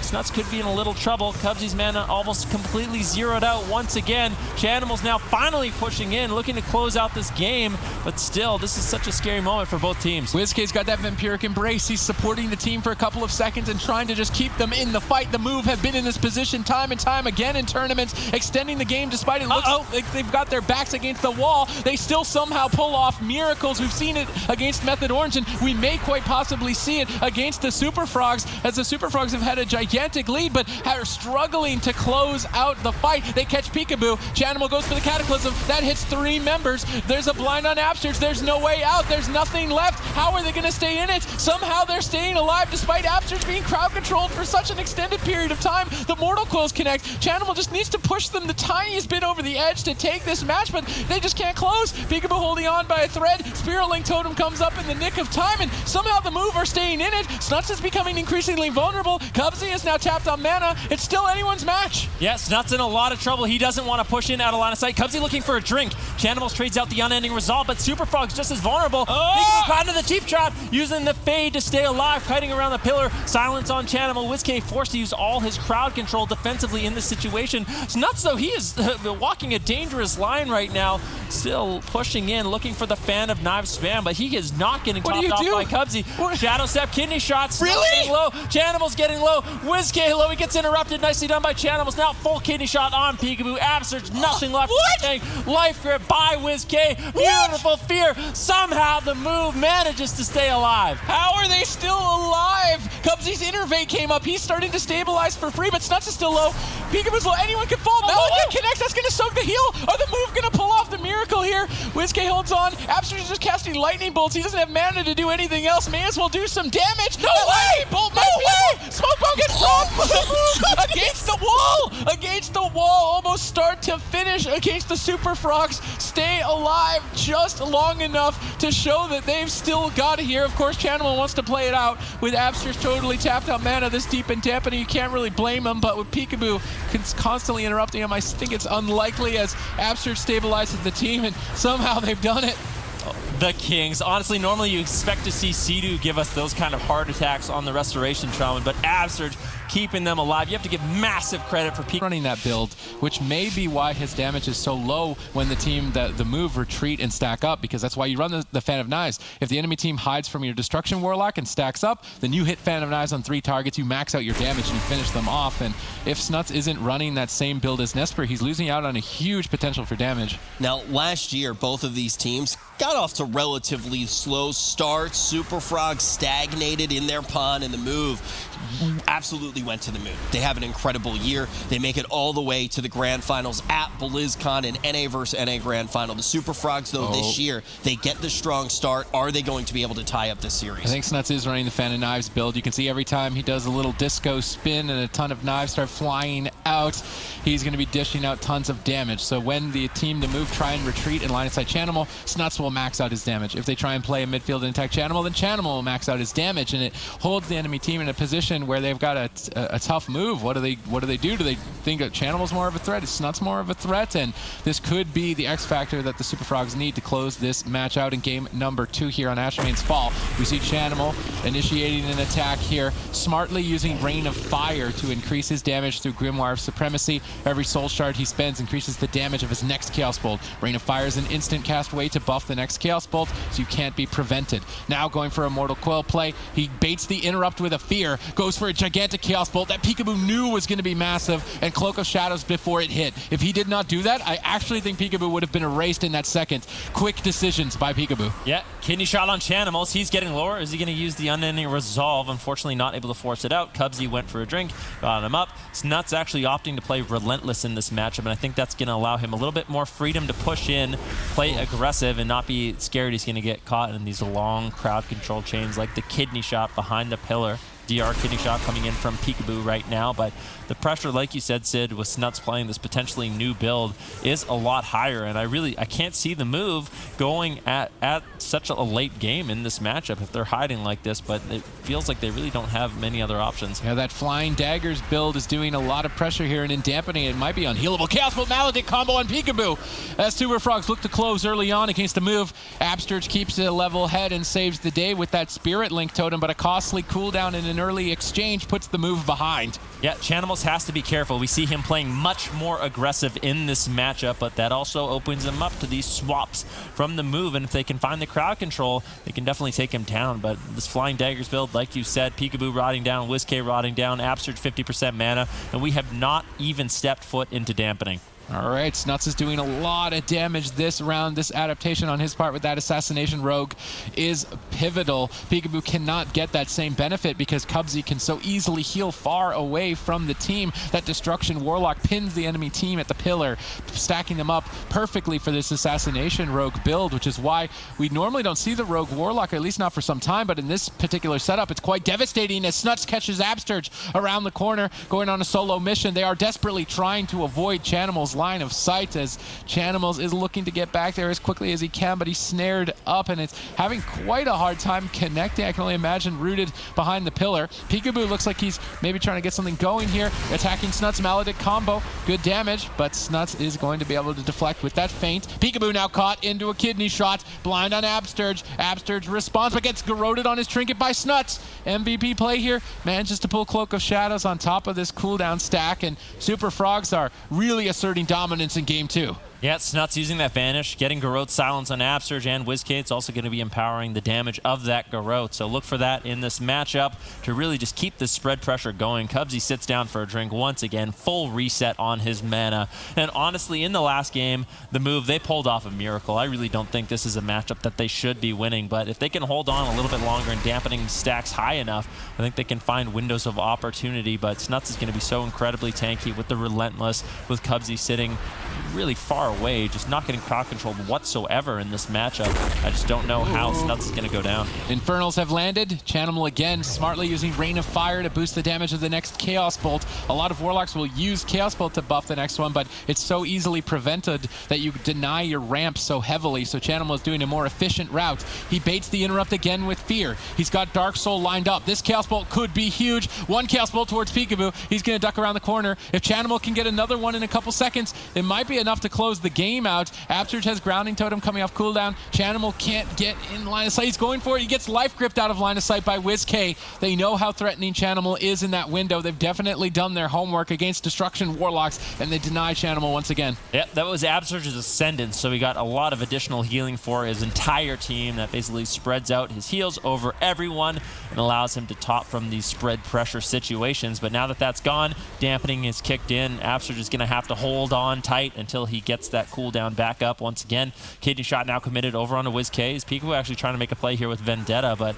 really not accomplishing too much. Superfrog's still completely fine. I mean, Cubsy's basically taking a sabbatical 40 yards away from the fight, taking a chill pill, just keeping a couple hots up on Chanimal and Snuts, and whenever they're in danger, requesting them to pull back. This does look to be quite a favored matchup for the Super Frogs. They've been in the driver's seat throughout game 2, but the move, they're used to this position. They're used to being the underdogs in a fight, constantly with their backs against the wall. This is where they love to live, and right now they're initiating a counter assault towards Chanimal, looking to pull powerful defensive cooldowns with multiple Maledicts, soaking up all of Cubsy's healing, but only finding Iron Bark is not the objective that they were really hoping for in this attack. They wanted that unending resolve, potentially going to get it. No, Shadow Step away by Peekaboo, avoiding that Chaos Bolt at all costs. Now a Smoke Bomb attempt here towards Snuts to try and force even further pressure. Knowing that Iron Bark isn't available for Snuts, they switch targets to try and pull more defensives from a different target. Interesting moves there by the move, but not really enough to execute for a kill. Super Frogs have the mana lead. Their cooldowns are looking stable. Now deeper into Dampening, I want to see them coordinate all 3 members with a Demonic Gateway, get on top of the enemy team and finish them. If they can't execute for a kill, then the move might squeak another opportunity. That Kidney Shot on Peekaboo as he gets a little bit low. Chanimal's still trying to move in and look for some damage. They're looking for those Cataclysms. Cataclysm's an effective Warlock spell. You can see it right now. Place it on the ground. And honestly, the move has done a great job interrupting that. Chanimals gets a lot of spread pressure from that ability. He gets to put Immolate on all 3 targets if he lines it up correctly. And that is just a great way for him to get some damage rolling for his team. WizK pre-fading, expecting an incoming stun, but not finding it. Mana still in favor of Super Frogs, but we've seen Shamans and Mistweavers actually able to outdo Druids, even Druids drinking into Dampening. So Absurge still has some opportunities the longer that they can hold on, so long as they prevent that window of opportunity for Chanimals, which is available. That purple icon and the green icon below his health, that's Call Infernal. He's just activated the Infernals. Now he's used Rain of Fire to boost his damage. Now he looks to pair that up with the purple icon Dark Soul. And if you can combo that together with a Chaos Bolt, it will do gigantic damage. So Peekaboo, WizK need to avoid Chanimal during this window of time, but they've managed to hold Snuts out in the open. Chanimal lines up for even higher stack damage. He tries to fake cast the Shadow Step kick, but Absurge is still there with the Wind Shear. Chanimal needs to get this Chaos Bolt. They're going to make a swap. Peekaboo knows that that could end his life. Trinkets and trades Cloak of Shadows, completely respecting that Destruction Warlock space, but now Chanimal may be overextended as they try and take him out. Yeah, he uses the Fireblood Racial on that Dark Iron Dwarf to reduce Maledict, but 2 more flying at him. He has to use the Unending Resolve as Cubsy is caught into a silence.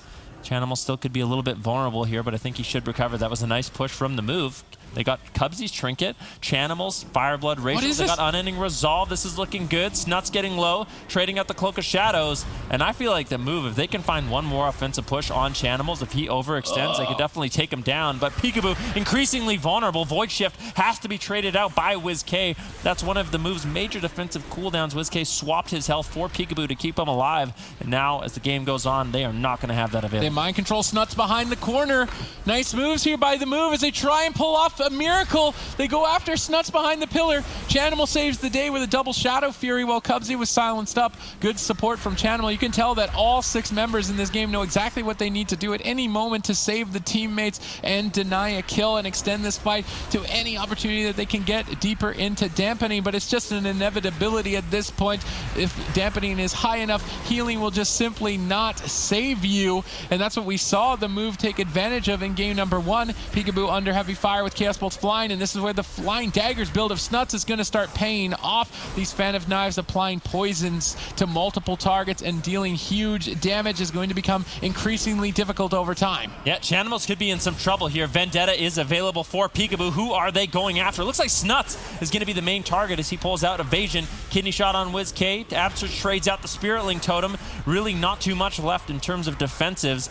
This is not the best spot for the move to be. Chanimals and Snuts now have a get out of jail free card with that gateway. If they ever feel like they're in trouble, like right now, Chanimals, he gates away. Peekaboo is going to be chasing him though as they look to make their final push of the game. Cubsy really doesn't have too much to respond. If they can keep up this pressure, it could be scary. Peekaboo now spreading some pressure over onto Cubsy, realizing his mana isn't great, but he can't leave WizK and Absurge alone for too long. They've got Earthen Wall Totem, but it's in line of sight of Chanimal. He's lining up a couple of Chaos Bolts, gets blinded on the Chaos Bolt cast.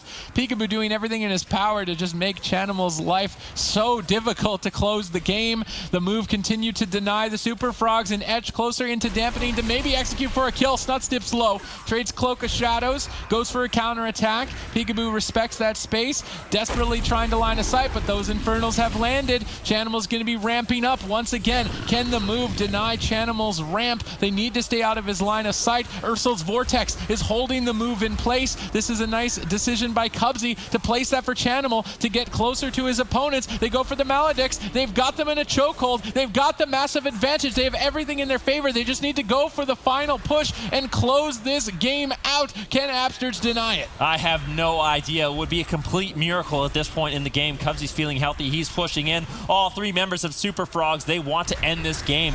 Absurge with basically no mana left. We saw him hold on for such a long time, but with that full blind kidney shot on WizK, that is the setup the Super Frogs needed in game number 1.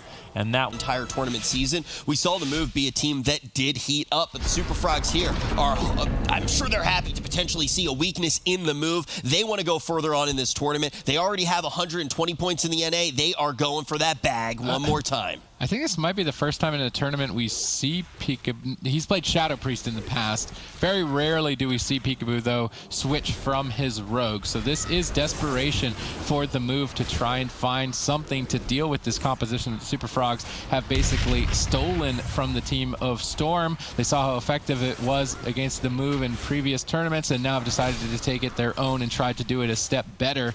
I think that the move are likely to go down in this match. It seems like their targeting is going to be Snuts playing at the pillar, allowing Snuts to overextend to attack a target, burst him down when he line of sights Cubsy. They can avoid Chaos Bolt and create pressure with this strategy, but if they only attack one player, Cubsy can maintain maximum heal over time effects on Snuts, play much more mana efficiently, and then that Flying Daggers build of Snuts is going to be even more valuable. Yeah, the one advantage maybe Peekaboo does have in this matchup is he's so familiar with the Assassination Rogue that maybe he can come up with some sort of advantage to exploit the weakness or come up with a strategy that he can use against Snuts, just given the amount of expertise he has on that class. Try to find a weakness. Definitely could be something that goes in their favor as the game goes on. But right now, Cubsy, he's just, look at him. He's so far away, comfortably sitting. He knows that Snuts and Chanimals are going to be building up a lot of pressure and momentum. Doesn't want to give the move any opportunities to make a swap. Peekaboo now eating a Chaos Ball, potentially a second, but WizK does interrupt it. And it seems like in this matchup, Super Frogs, they're going to be going after Peekaboo, trying to exploit him on the Windwalker Monk, but it really hasn't worked out too well so far. So it may seem like a very small thing here where Cubsy is positioning his character, but by playing far back and away from the pillar, he's doing this because he's facing a Windwalker Monk and a Death Knight. Those are both melee classes with limited range on their spells, so they will have to run into the open to get to Cubsy in that room. And Cubsy's playing with a Warlock on his team, so when those classes run into the open, a Warlock is going to immediately target them down and burst them with giant Chaos Bolts. And it may seem like such a small thing, but positioning is everything when you are playing with a caster. Chanimal, though, gets gripped into the fray and takes a huge hit here by the move. Good setup. That banks them double defensive cooldowns from the lineup of the Super Frogs, and definitely showing that they've got some signs of life here. Yeah, Peekaboo still has his touch of death. Like, these guys are doing a great job. Snuts gets swapped to. Good pressure from the move. The triple Maledict is what banked them both the Iron Bark and the Unending Resolve from Chanimals. If they can line that up once again, guess what, Chanimals, you don't have an Unending Resolve. So I want to see the move, be patient with that go on the Chanimals, make sure they get follow-up crowd control, incapacitate from Peekaboo, potentially a bash from Absurge. If they can pull that off, I can see a win condition for them. You see Chanimal backing off. He wants the Death Knight and Windwalker as far away from points of line of sight as possible so that if he can get in a couple Chaos Bolts, there's nowhere for them to run. And Peekaboo realizes he's getting baited out to the open and starts to pull back towards the balcony so that at least he can be in range of his Transcendence portal to escape to safety when required. Mana, I believe, is fairly, not actually even at all. The move have a lead there, and their pressure overall in this fight has been significant. Not a big fan of that bash by Absterge. I think he got a little bit excited. Snuts is around the corner. Let's go for the diminishing return stun, try and burst him down. But before dampening against a healer like Cubsy, especially on the Restoration Druid, it's just not going to happen. I would have much rather seen that bash on a different target. Now Cubsy realizes they're playing at the balcony. They want a line of sight. If they try to move forward and deny Cubsy from drinking where he currently is, far away in the back in that room, they'll leave the points of line of sight that they can use to avoid Chanimals. So Cubsy with great positioning in this matchup to extend the fight. Yeah, and he definitely is going to extend the fight by drinking to full, now using Innervate to catch up. So he drinks to full, immediately uses that Innervate, then he gets all his free healing, so he doesn't have to use any of that precious mana that he just got. Innervate timing going to be huge for both of the Restoration Druids in this matchup. Superfrog's looking healthy. Absterge has to sneak away for a drink. Snuts is going to chase in and shut that down. If Snuts can consistently do that, I do see Superfrogs having the mana advantage a little bit later on, but still the move. With the triple Gladiator's Maledict, they can still take down Chanimal. Look for that push shortly. All right, we do see some pressure starting to soften up the team at the move as 3 members dip to about 80% health. Chanimal currently has Dark Soul activated, boosting his Chaos Bolts for a huge margin. He fake casts the interrupt by using Fear. WizK falls for the bait and takes 2 Chaos Bolts to the face, but on that Unholy Death Knight with Death Strike, just immediately heals himself back to full health. So Chanimal not getting the best of that exchange. Definitely before dampening, Peekaboo is a better target for those Chaos Bolts, but of course, as a Windwalker monk, he's not making it easy for Chanimal to get those Chaos Bolts on him, but Snuts has set him up. WizK is going to deny the kill here with this anti-magic zone. Well placed. Maybe a Diffuse Magic. Yes, Diffuse Magic to remove that Maledict's Healing Absorb. That's the trade that we see Windwalkers making here in Adaptation in the new meta with that new PvP trinket, the Gladiator's Maledict, which sends a Shadow Bolt to a target and absorbs a ton of healing. Windwalker monks can talent into an ability called Diffuse Magic, which removes all magic effects on them, including the Gladiator's Maledict. So Peekaboo makes that trade quite efficiently and allows Absterge some breathing room. But Superfrogs have the positional advantage that Cubsy is utilizing every single time. He just runs very far from the fight, drinks out in the open, resets his mana pool. Absterge, I don't think, is going to have that same opportunity, and later in Dampening, I think it's an inevitability here for the Superfrogs to take victory. Yeah, Snuts moves forward, stops Absterge from getting out of combat. Chanimal's taking a little bit of pressure here from WizK and Peekaboo. Peekaboo making a swap. Nice Death Grip into a double leg sweep by the move. Good coordination there between Peekaboo and WizK, getting some damage rolling on Snuts and Cubsy. Cubsy able to escape. Snuts should be completely fine, but really Cubsy doesn't have too much to fall back on here. Good fear spam from Chanimals, freeing up Snuts just a little bit as Cubsy manages to land some heals. Still playing the Nourish, although the mana was increased. Cubsy's still going to be playing it as it is a very effective heal for throughput. Yeah, it synergizes well when you're playing with casters such as Chanimal on the Warlock. So if they're attacking Chanimal using all their interrupts to stop his damage, Nourish is a very slow but efficient heal, which you can then use because all the interrupts are focused on one of your teammates. The situations where you don't want to take Nourish is something like what Absterge is in, playing with a Windwalker and a Death Knight. Those classes don't cast very often, if ever, especially for the Death Knight, so Absterge needs quick instant heals. Peekaboo gets caught in a smoke bomb as Snuts tries to close this fight out at 12% dampening. They've got Absterge in a chokehold, completely strangled out on mana. He's got nothing left in the tank. Thankfully, at least he's got Innervate, but he needs to make sure that Chanimal doesn't snipe that with a Dispel from his Fell Hunter. Cubsy activates his Innervate to secure his advantage. Absterge activates his. Curious to see if the Fell Hunter is going to be able to dispel it off. It doesn't appear to be the case. Absterge gets a couple seconds to breathe. Yep, definitely does, and Absterge actually intelligently, he put a heal over time effect on himself. That baited out the Dispel from the Fell Hunter and then was able to use the Innervate. So high-level plays from Absterge, really taking advantage of that Fell Hunter and that automatic Devour. Peekaboo now taking some damage with no Touch of Karma, no Fortifying Brew. Definitely a really good target for Chanimals and Snuts. And the longer this game goes on, Peekaboo and WizK, they're not going to be able to afford tanking out this damage very much. Absterge sits down for a drink. Beautiful Ring of Peace by Peekaboo to deny Snuts from actually shutting that down. That was a really good coordinated effort from the move to regenerate some of Absterge's his mana. Snuts is getting a lot of damage dished his way, makes a trade as Chanimal wants to reverse some pressure here. He's got those Infernals rolling. He's boosted his damage to the next Chaos Bolt. He's trying to fake cast the interrupt, but he doesn't fake WizK out. That Chaos Bolt gets stalled. Chanimal looks to set up again. These Chaos Bolts need to be on Peekaboo. He connects one straight to the face. Is he going to get another one? Another Chaos Bolt being casted. Peekaboo needs to avoid these. That Chaos Bolt's going to chunk Peekaboo. That's going to cost Absterge a lot of mana. Peekaboo definitely needs to avoid more of those critical Chaos Bolts during Infernals. That's costing Absterge too much mana. It definitely is. WizK getting a little bit low here. Chanimal's Destruction Warlock damage really starting to sink in. WizK and Peekaboo both not going to be able to heal themselves up quite as much. Double leg sweep once again from Peekaboo and WizK with that Death Grip really setting him up. Chanimal's getting a little bit low as Cubsy gets away, and Paralysis is going to be used by Peekaboo to slow down some of the healing at 24% dampening.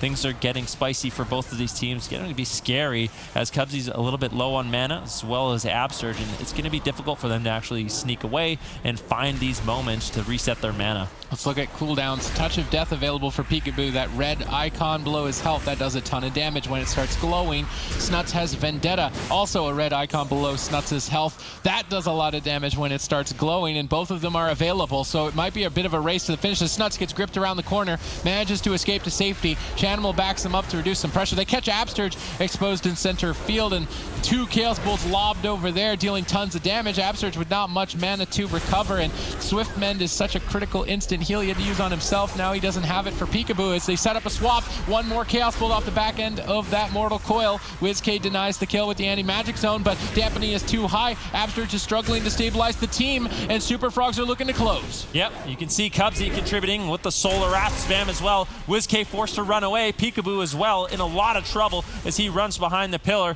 and Snuts is going to be feeling relatively safe, although caught into a leg sweep, could be in some trouble. WizK also low. Peekaboo rotting down. Absterge no mana left. Snuts pulls the trigger on the Vendetta on WizK with the full kitty shot. Absterge, you got nothing left. And Super Frogs claims game number 3 and shows that they can deal with this Windwalker Death Knight. It will send the move straight out of this tournament, and they will get to fight another day. I would love to know if Peekaboo is ultimately running that Tiger Eye Brew here on match point, as the Super Frogs, you know, they lost game 1, but the move did it off the back ends of their Guardian Angels that sit there constantly managing to allow themselves to pull victory from what would be defeat for any other team.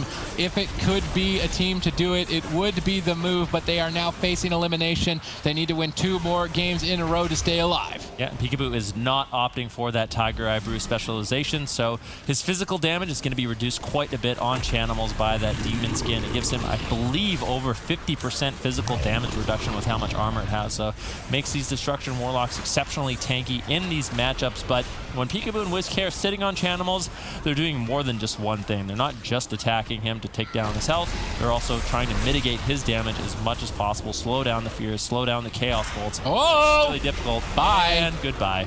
That's what happens. They didn't stop it. Chaos Bolt goes in from Chanimals. Full Death on the Mage. Yeah. Oh, this is the This comp. is the comp. This is the comp they played in the last cup so when they did excited. so well. I want to see it. Prepare for one-shots. Let's look for the one-shot. You can see that Meteor as well. That was really the thing that Rosita Jones figured out nice and early. Obviously a little bit different now, but for fun, looking to put on a show for all of us here in the AWC. Now we'll have to see what specialization Rosita Jones is playing. In the past, he was known for playing the Flame Cannon and the Fire Starter build, so we can get these combustions off on CMG, who responds immediately with the Dispersion. So if Rosita Jones is just sitting there free-casting Fireballs, he's looking for these one-shot setups. Potentially could be playing Greater Power Blast as well, but we really don't see him play that often. All right, Whoopie lockdown crowd control. Rosita with evasive maneuvers avoids the incoming attack and now looks for counter aggression. CMG taking a pounding right now by the team of For Fun early on. We don't typically see this much pressure against a Restoration Druid, but For Fun have come out to get a win here early on. Void Shift now forced as well, and this peculiar composition that they pioneered towards the ends of the seasons last year is still working wonders for them and might be the curveball to take the whole tournament. Who knows, but with this kind of pressure, they're looking good. Yeah, Rosita Jones, fireball after fireball, resetting that combustion, and every time he gets that up, it is a scary moment for Getchur Boy Dog. Omnivore now into the Psychic Horror, stunned up, polymorph on Whoopie. Whoopie still vulnerable to the crowd control of Grayson.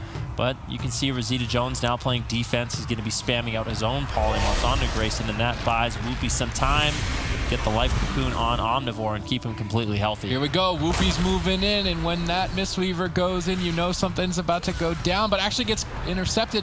Luckily on diminishing return. Now Whoopie starts the crowd control. They got 10 seconds to kill WizK. They need damage here, but they polymorph Whoopie up on that way of the crane. Good denial by the Mage of Grayson. That was a critical moment in the game that For Fun looked to try and close. Grayson denies it. Yep, CMG will ultimately survive with that Iron Bar coming in from Flop, and beautiful peels there by Grayson. It's really going to be up to him. When CMG is being trained down by Omnivore, caught into the Stormbolt, there's not too much he can do to keep himself alive.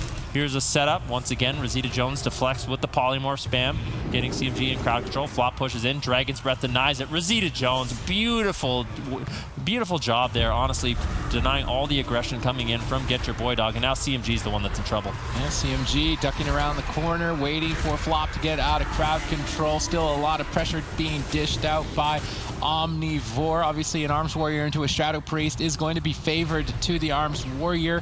Pair that up with the excellent plays of Whoopie, adding in that way of the crane damage, and you've got a formula to find a kill.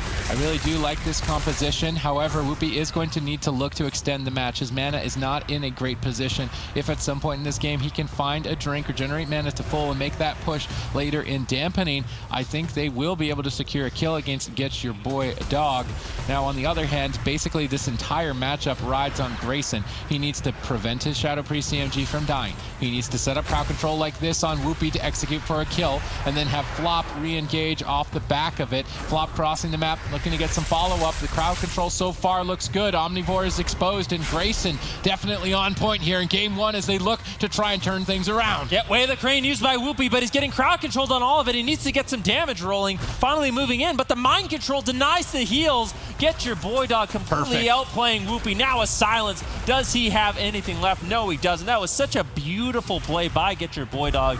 Whoopie just completely... I think we can say Getchur Boy Dog going to be leading by one, and they're going to try to get themselves on match point For Fun. Already having to switch off something that we know Whoopie for in the Monk. Let's see how he can fare on the Druid, and let's see if we get to see him pull off any cheeky plays in Feral Affinity.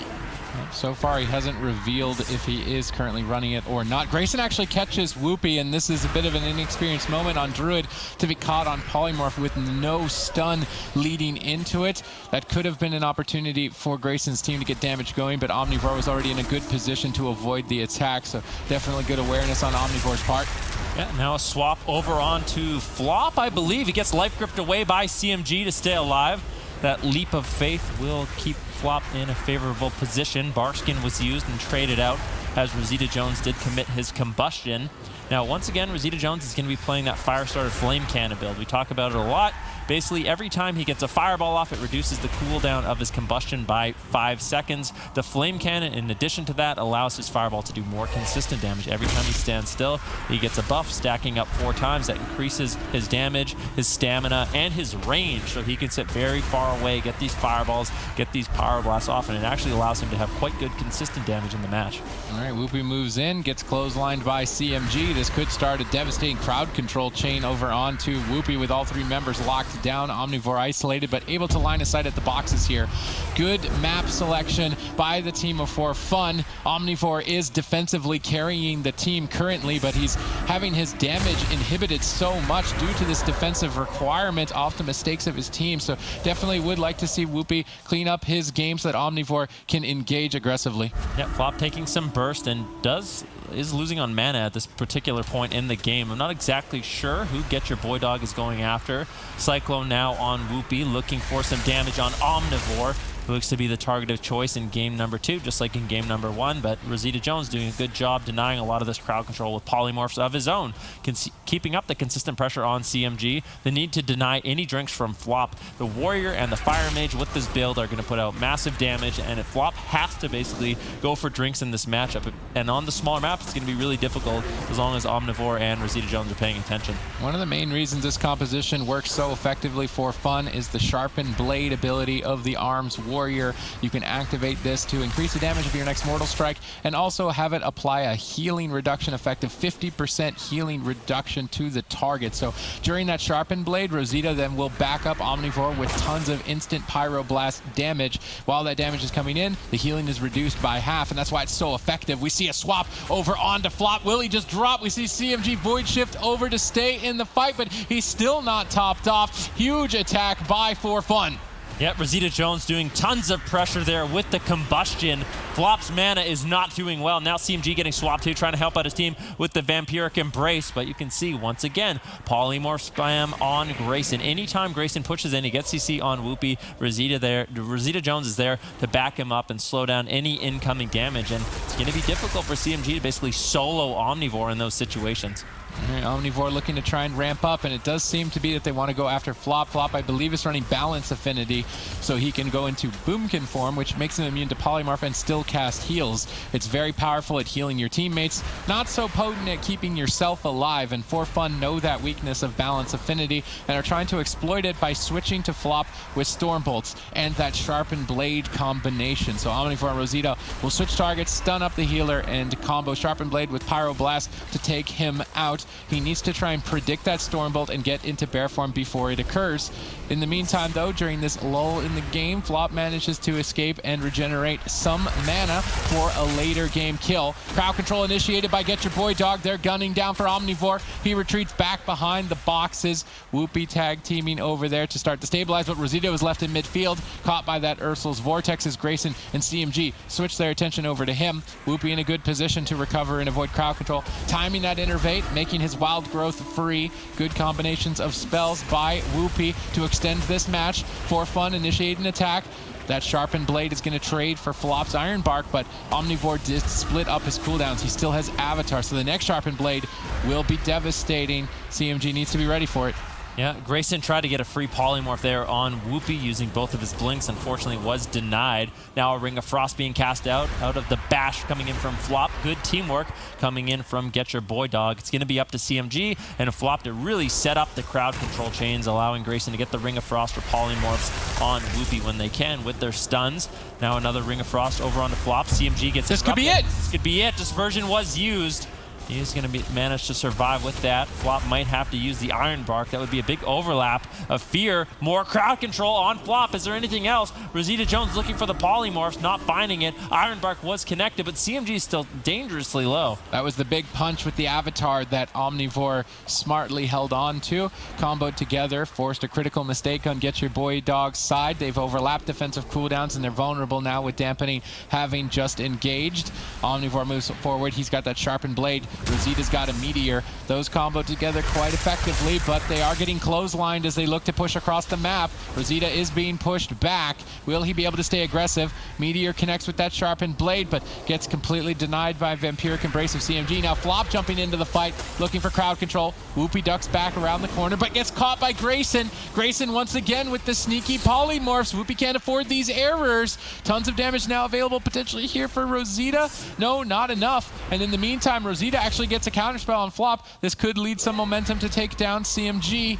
No follow-up though. CMG starts to stabilize, activating Void Form, really trying to ramp up his damage, but Whoopi's moving in. What's Whoopi trying to get done here? Flop is trying to retreat away from that pillar, but now he's exposed to Cyclone. Good Cyclone, although premeditated with Iron Bark. Nice read on Flop's side. Rosita now getting counter-pressured as they look to push forward for a kill. They are getting clotheslined. Yeah, Rosita Jones is going to be becoming increasingly vulnerable in this matchup as well. Flop's man is not doing great. Whoopi still a little bit ahead if he can keep his team alive. Looking for Tranquility, canceling that immediately.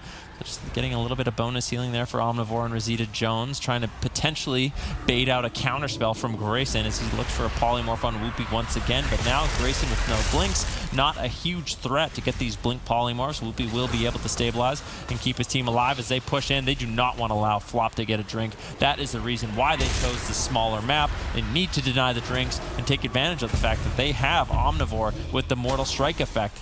Rosita Jones with the consistent damage, which really taxes Flop Flop's mana. Oh, big Maledict attack here towards CMG. Flop's trying to deal with it, but Dampening is ramping up. They may need to overlap. Another Maledict is going to get the dispersion, but that's absorbing all the healing with the Maledict. Omnivore got bursted low as well, and I think this game could be ending shortly. The pressure is really mounting in favor of For Fun. Omnivore senses it. He activates Dive by the Sword to reduce incoming damage and just stay on target.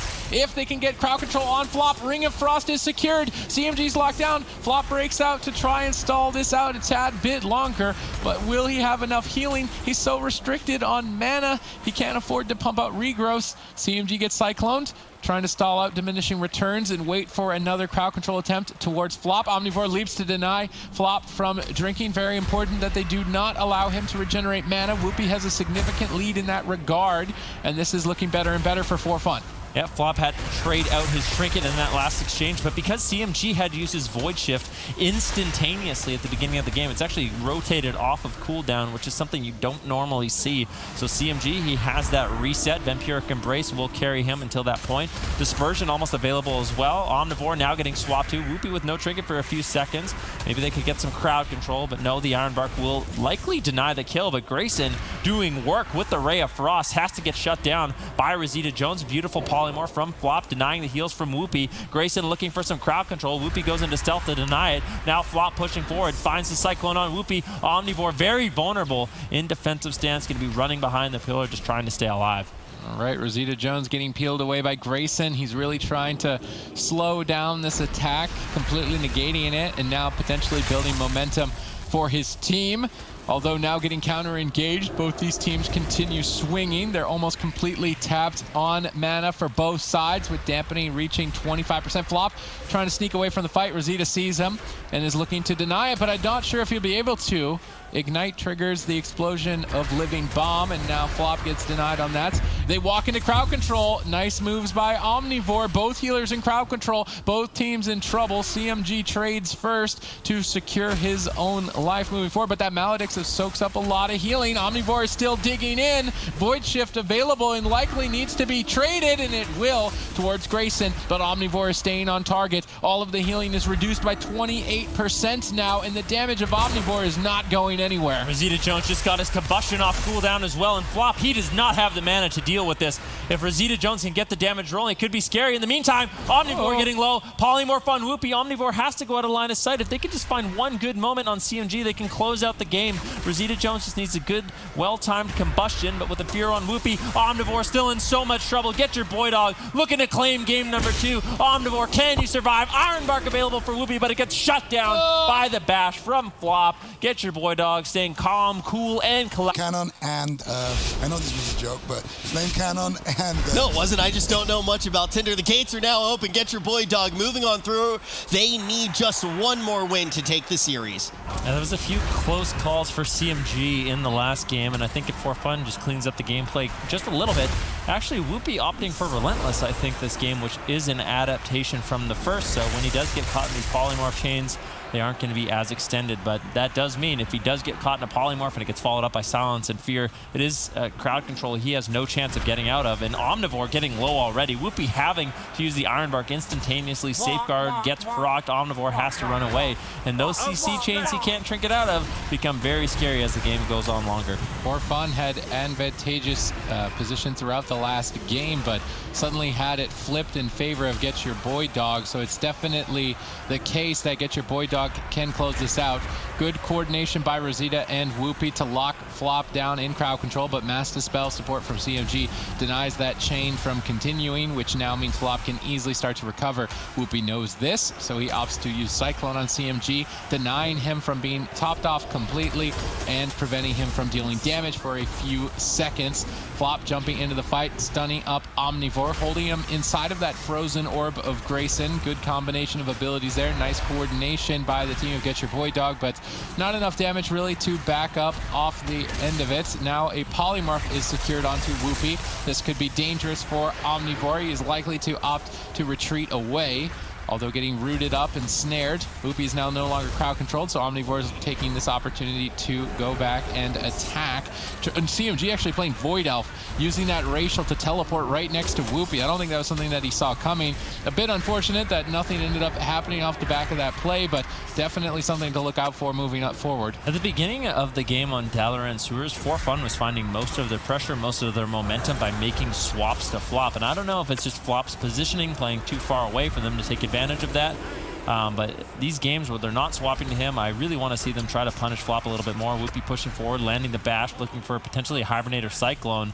Isn't going to be able to find it, but casting Hibernate forces Flop to get out of bear form and allows Rosita Jones to land the Polymorph. That's a really good setup that Mage and Druid can do together.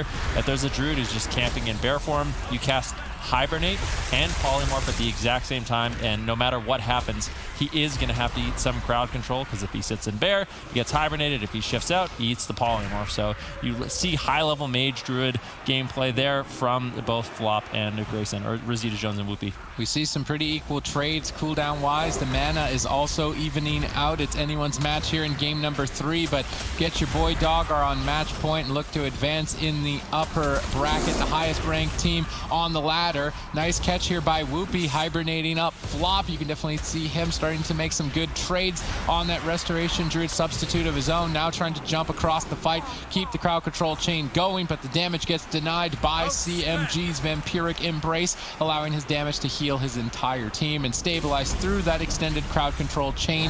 Good cooldown usage by CMG, definitely carrying the team, and it is now their turn to lead the charge. Yep, Grayson looking for some crowd control on Whoopi. Rosita Jones denies it, nicely done with the double Dragon's Breath onto Grayson and Flop, but no follow-up. Now CMG taking most of the damage. Ironbark will deflect with the full Polymorph, or full Cyclone on Whoopi. Omnivore and Rosita Jones, though, really not taking too much damage. For Grayson and CMG need to find a little bit more burst during these crowd control windows. Silence, Ebb and Bolt, Omnivore getting lower, and there's the burst I was talking about, exactly what they needed to do. Now Omnivore Cyclone low. Whoopi's in a bad situation as Ironbark got Cyclone, so he doesn't get that increased healing. He's going to have to expel more mana to keep him up. Yeah, nice moves there by Flop, but Cyclone is also expensive, so both these Druids using Cyclone quite frequently as taxing their mana heavily in this fight. There is now an advantage in favor of Whoopi, although he's been sitting on his Innervate for some time. I would like to see him activate that as soon as possible to get it on cooldown and get another one in the fight for mana efficiency. We do see both Rosita and Whoopi push forward to secure crowd control. The counterspell onto CMG. Dips low, trades Dispersion, overlapped a bit with the Gladiator Safeguard. Typically you would want to see those spread out, but CMG waited too long to disperse. Now he loses 2 defensive options and what would have normally have only been 1, which will force Flop into an awkward situation. But we do see crowd control on Whoopi, which means that CMG and Grayson want to get attacking towards Omnivore. They get shut down by him, though, denying a lot of damage with that intimidating shout. I would say that For Fun are now in the lead in this match, but they were in the lead in the last one and Getchur Boy Dog pulled it off, so it's still anyone's match as we get closer to Dampening. Yep, Flop was looking for a drink, unfortunately not able to find it, keeping up the heals, going to stealth once again. Maybe he snuck away, potentially. Rosita Jones looking to find him, manages to land the Dragon's Breath. Grayson a little bit too late denying that. If he had gotten that Polymorph off just 1 second or half a second earlier, Flop would have been potentially at full mana, and that's a really big deal in a matchup like this. Omnivore, though, getting swapped to. Big crowd control chain onto Whoopi. Polymorph a little late there by Grayson. Ironbark does connect on Omnivore as well as the die by the sword. Getchur Boy Dog, that was a nice attempt. They managed to pull out the long cooldown, die by the sword, as well as Ironbark from Whoopi. And this pressure from Getchur Boy Dog is quite heavy. Yeah, Getchur Boy Dog are stabilizing and pulling the gold points that they need to get from For Fun at a critical point with Dampening just beginning. Getchur Boy Dog are looking clean in this series, looking to eliminate For Fun, at least in the upper brackets. We see crowd control initiated by For Fun as they desperately try to pull something together from the pieces of this match. They managed to pull that Dispersion, a critical defensive here from CMG. But in the meantime, Grayson, MVP of the series, getting a Polymorph, now getting denied, though, equally so by Rosita, unable to really follow up with too much. Innervate gets dispelled during Silence. Nice play by CMG, denying that efficiency in terms of mana, and that dispel on Innervate might tie the mana, actually, and momentum is slowly swinging in their favor. Getchur Boy Dog are looking good. There's a DR Fear, full Polymorph secured by Grayson. Omnivore all by himself. but they did manage to get the Iron Bark. Polymorph broke, another Polymorph coming in from Grayson. Omnivore gets topped off instantaneously. Good heals there by Whoopi. Now CMG is the one that's in trouble. Without the crowd control, the Mage Shadow Priest is not favored in this match. It's basically Getchur Boy Dog. They're looking for their CC. When they have Bash, they have the Psychic Horror, they have Fear. They can push in, try to get crowd control. Other than that, they try to look to play a little bit defensive by spamming out the Polymorphs, slow down Rosita Jones. But with this combustion, the damage is quite high. 4-4 fun, and Flop really doesn't have too much mana left to deal with this. Void Shift might be traded out here by CMG, but he's stabilizing. Grayson with the Polymorph spam on Rosita Jones. Nice counterspell by Rosita Jones on Flop. That's going to deny his heals. Omnivore getting a little low, though. Frozen Orb gets dropped by Grayson. And now, once again, Getchur Boy Dog, they're pushing in, looking for the game-winning crowd control. Both teams in trouble here at critical dampening points. Whoopi with a significant mana lead, but he had that in game number 2 and still lost, so it's definitely not over yet. Flop is still locked down. CMG, the target, has cooldowns to trade and may need to start thinking about it. Flop's mana situation is not looking too great for them. It's for fun. Battle for victory. They need to take this if they want to stay in the upper bracket. They have to win 3 in a row. Quite a tall order for them to take. But in the meantime, Getchur Boy Dog look to just clean it out. We see Polymorphs onto Whoopi. Omnivore getting targeted down. He needs another 34 seconds until Die by the Sword is available, which will likely secure his own life for a push in the future. Another 26 seconds on that cooldown as they march forward, still having the momentum. Good crowd control by Whoopi. Grayson gets locked out. He can't support. CMG line of sights, avoids a little bit of the attacks of Rosita, but Omnivore is right next to him, still tearing in, and somehow, some way, Flop is healing on fumes. Whoopi still with a gigantic lead. Die by the Sword is going to be available, and For Fun have set themselves up in a great position to close this match. Yeah, Flop looking for a drink, hiding in plain sight, but Rosita says, I see you. Dragon's Breath looking for some potential polymorph, but Flop and Catform not going to be able to find it. Warbanner does get dropped out. Omnivore just trying to help out his healer, avoid some crowd control. CMG forced into the dispersion, and Flop, his mana is not going up at this point. They just need to slow down these drinks. Rosita Jones gets interrupted. They're buying time. Rosita Jones forcing the ice block. Flop actually going to be getting a lot of mana back here, and this is going to put Getchur Boy Dog back into the game. Oh, he didn't. I guess not. That's a little bit unfortunate for Flop. Overhyped for nothing. CMG's got Void Shift to trade his health. Rosita now without an ice block means Whoopi needs to keep heal over time effects on 2 targets. That's going to tax the rest of his mana, moving into deep dampening territory on Hook Point, the smallest map in the pool. You are not going to find drinks, and Flop tried to, but for some reason wasn't actually able to, and that was an advantage that he could have secured, but ended up not getting it, and may actually cost him the game here. Omnivore in desperation uses Intimidating Shout on Grayson. He actually uses Ice Block to break it. He knows this is a desperate situation, but now he gets counterspelled by Rosita. He's not able to back up the team. Flop moves back a tiny bit. CMG has Void Shift still left to his name, but there's no mana in the tank for Flop. There's no mana in the tank for Whoopi. This is cross-kill potential written all over it. Void Shift exchange over with Flop. He's trying to drink in the backline. Now Rosita gets cleaved down. Whoopi gets caught in a polymorph. Getchur Boy Dog are trying to close. Omnivore is carrying the team on his back, single-handedly trying to kill CMG, while Rosita is pinned down in an ice block, and Omnivore looking like he might be able to do it. Flop is keeping him going, keeping him afloat just a tiny little bit longer, but it's not ultimately going to be enough, and For Fun stay alive in the upper bracket. Flop, if they can employ it here, because this is a choice that we did not see coming. This is the first time we're going to see Baby Cakes here today on that Windwalker Monk. Getchur Boy Dog, the highest rated ladder team in the tournament, now looking to make a name for themselves in the tournament scene. They took down teams like Method Orange last week and are looking to wreak havoc in the second week of the North American qualifiers to get to that spring finals. They could be a team to look out for, definitely proving themselves in battle. But with this decision, the peculiar swap to Windwalker, we're waiting to see if it pays out. It might. Ice block forced very early on by Rosita Jones, and maybe we're just wrong at the desk and get Baby Cakes in there, and he's just going to immediately cook up a win. This is looking good. Yeah, Touch of Death gets used. They're not out of it yet. Full polymorph on Whoopi. Still crowd control coming in from Getchur Boy Dog.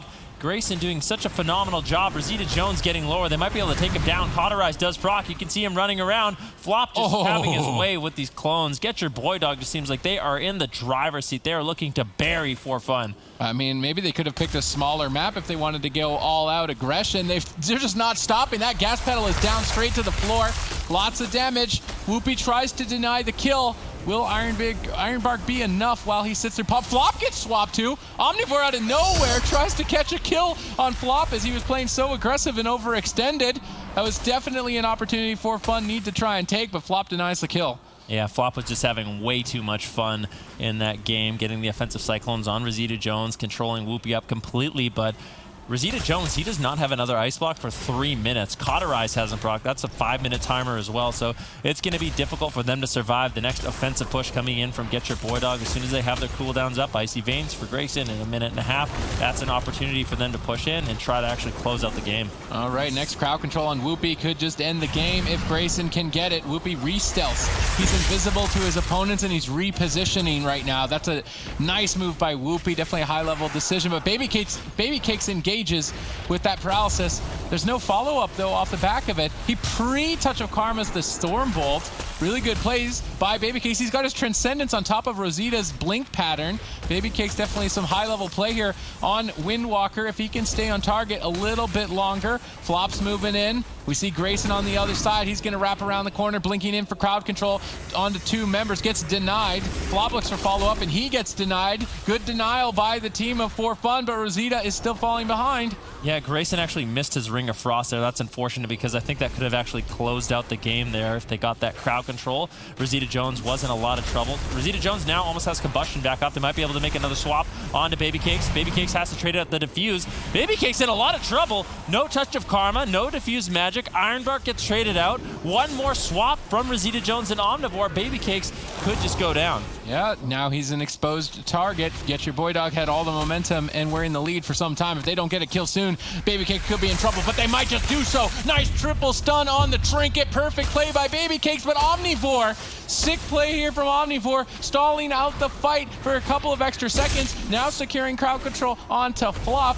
Both these teams playing out of their minds. Yep, Rosita Jones, Meteor on Baby Cakes, decent damage. Baby Cakes has to Transcendence and run away. Rosita Jones chasing him down. Still in a lot of trouble. Baby Cakes does have the Touch of Karma coming up in 6 seconds after that. He's going to be completely fine. Flop did use his Trinket, pushing in now. Bash onto Whoopi. Full Cyclone for Polymorph. Rosita Jones gets interrupted, trying to deflect with the Dragons throughout the preemptive Ironbark used by Whoopi. If they can continue this chains, Rosita Jones, he really doesn't have anything left. Another Polymorph on Whoopi. Is there anything else? Finally gets out of some CC, trying to avoid the Cyclone at all costs. Rosita Jones looking to deny with the Polymorph spam. Rosita Jones barely hanging on, but that Cyclone keeps him frozen at low HP. Diminishing returns falling off of Whoopi. If a Polymorph can get snuck in by Grayson or a Cyclone from Flop, they could just close out the game right here and right now. Oh, beautiful crowd control by Getchur Boy Dog in this position. Rosita Jones defiantly trying to make a stand and stay in the fight, and somehow does it despite being so far behind this entire fight. Rosita hangs on by the skin of his teeth. Cyclone again at low health by Flop. Flop looking maybe to bash Rosita. Now jumping over to Whoopi. Maybe looking to exchange that. Maybe just looking to bounce around the fight for fun. Not actually engaging in crowd control. Now getting bashed himself. This could be a bit of a throwaway on the part of Flop. They switch some damage to him, but Baby Cakes protects him with that Ring of Frost. Definitely looking unfazed, even though it's his first match in the tournament on that Windwalker, leading the charge. But Ice Block is available again and likely to deny the kill here in this position, if it's even necessary. The lead that Getchur Boy Dog got throughout the fight has been lost. Rosita has an answer, can deny the kill here, and likely has to. Touch of Death is huge. Rosita's going to respect that, trade out Ice Block. Now back in a similar position. Both Druids out of mana at this point. Dampening has just started. Flop sneaks away to reset that Flame Strike snipe by Rosita. Great placement, great awareness on his part to know where Flop was, even though he went into stealth for that. Really nice play.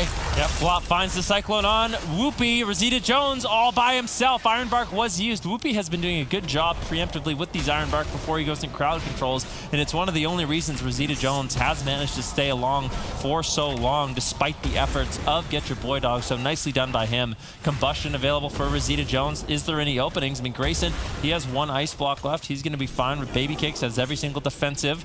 Whoopi now in paralysis. Interrupt on Rosita Jones. Diminishing return. Ring of Frost on Whoopi, but just the damage not available yet. Flop has to push in and get some crowd control on Whoopi, or this kill attempt is lost. I mean, they just need to coordinate together. They've had Rosita with 0 cooldowns for basically the entire fight, so some Cross crowd control on Omnivore and Whoopie, polymorph the Warrior, paralysis on the Druid, leg sweep on Rosita, bash out of the paralysis, chain all of these together, and you're going to get a kill. Flop goes for a bash Cyclone, gets denied though by Rosita. Rosita carrying despite being at the edge of his seat the entire game with nothing, manages to pull it together for his team. Grayson is now down 2 ice blocks. He's an open target for fun to stay alive in the series. Yeah, Rosita Jones has to play perfectly here. Polymorph spam onto Baby Cakes. Whoopie in a good position to stay alive and keep his team up, but mana is another thing. Both these healers almost completely tapped at 10% dampening. This is going to be difficult for them to get drinks off. Grayson with no ice blocks left. He opted to use one of his ice blocks earlier on as a trinket, and now for fun, they're taking advantage of that. There's a lot of pressure. In the meantime, Rosita Jones getting pressured down a little bit as he's looking for crowd control. Paralysis from Baby Cakes onto Whoopie. Rosita Jones getting lower. Grayson with nice cross crowd control on Omnivore. Full bash on Whoopie. Rosita Jones has to stay alive. There's the touch of death from Baby Cakes. No way. I don't know if he's going to be able to do it. No way. Cauterized Brox barely holding on, but that touch of death is the final nail in the coffin. And Getchur Boy Dog buries for fun like a dog buries a bone. They're not going to be left guessing. You're going to see that Death Knight Demon Hunter versus the Windwalker Demon Hunter. Shaman versus Shaman, Cleave versus Cleave. Let's see who takes it. Chun-Li, this is the reason why he left his team, is because he loves playing with Thugonomics. So starting off this composition, this is something they've played in past years and not surprising to see. I think before Dampening, the Death Knight is definitely favored, but deeper into Dampening, that extra punch with touch of death could be enough to burst down a target. This is the first time we've seen these compositions go head-to-head. Goreki's Shaman as well, going against Sidu's Shaman, a bit unexpected. We would normally see Goreki on Druid in this meta, but he feels the Shaman is a better pick.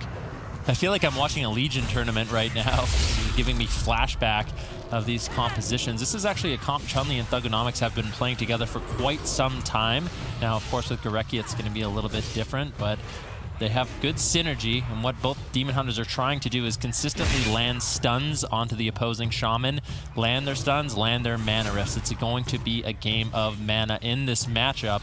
I'm actually surprised not to see the Restoration Druid, but it's likely that these teams have practiced in war games, have decided that the Shaman really, really good with the Pack Spirit and Ghost Wolf is able to actually he's going to be able to get away better than a Restoration Druid. If a Restoration Druid was being trained down by these classes, he'd have to sit in bear form, not be able to escape, but the Shaman with the Ghost Wolf suppresses all of those snares and can easily kite around these pillars. I think also he may have watched all the Restoration Shamans from the European region yesterday with Greggy and Lontar, and then even just earlier today, Absturge.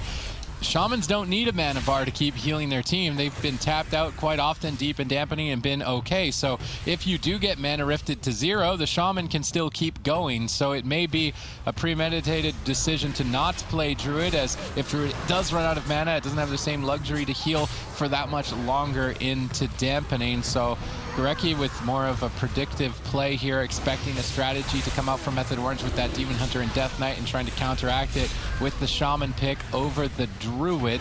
Of course, Sidu, I think, is going to have a little bit more reps on Shaman, and when we get deeper into Dampening, I'm curious to see if all those extra reps is going to pay off. Yeah, we'll definitely have to see. So basically with Pack Spirit, anytime the Shaman is in Ghost Wolf, he's going to be regenerating his health, and that's why you see Sidu and Goreki just running around in Ghost Wolf. Training down Goreki and Sidu with these talent choices is not going to be the best strategy. So what they're doing, looking for the mana risk, but they have to keep pressure on the DPS, because that's going to be the only thing that taxes these Restoration Shamans' mana. If you just sit on Goreki, he's just going to sit in Ghost Wolf. If you just sit on Sidu, he's going to sit in Ghost Wolf and just heal himself passively with that talent choice, with that Azerite trait choice. So I think it was very intelligent from both these teams. All right, Thugonomics getting targeted down here by Method Orange, but able to escape to safety. Huge advantage on that Demon Hunter over the Death Knight to be able to evade attacks by simply moving his character in the opposite direction and fell rushing to safety. Hex and crowd control secured onto Sidu, actually banking the boys his Gladiator's Medallion to break out of crowd control. Maybe an opening to force Trill's Darkness, and then as we step into Dampening, maybe get a kill. The boys are securing advantages and the lead moving into the rest of this match. Yeah, one of the advantages that the Windwalker Monk has is he has Mortal Wounds. So his Rising Sun Kick puts up a debuff, Mortal Wounds, and that reduces all incoming healing. That's going to be very effective, especially as the game goes on later. The consistent damage and spread pressure from a Death Knight should, in theory, be higher, so that's the advantage that Mez has on that Death Knight, and it will be interesting to see how those variations, or the differences in these classes really add up as the game does go on later. Yeah, and with the introduction of Expel Harm, the Leech Healing on the Demon Hunters, and the Death Strike of the Death Knight, the Restoration Shamans can run around in Ghost Wolf, easily maintaining their teams with Riptide, which is why this is likely to require some immense levels of dampening for either team to really get a big dent into each other's defenses. We are getting close to that mark. 5 minutes into the match, healing starts to begin to be reduced by 1% and incrementally increasing over time, and maybe around, I'm expecting 35-40%. We could even see maybe a dampening record in this game, looking at the mana situation with the Restoration Shamans. If you guys want to start taking your bets here, I'm starting to think it's probably in the range of 60%. Maybe I'm overreaching since the mana changes, but with these top tier Restoration Shamans, obviously the awareness of Trill and Thugonomics maxed out, it's going to be difficult on top of all that healing to really find a kill too early on. Basically, the moment in the game which is going to be the most important is when Dampening starts to really affect that pack spirit. That's going to limit Gorecki and Sea-Doo from just sitting in Ghost Wolf. They have to actually get out, cast heals on themselves, and no longer will they be able to just passively heal through that damage.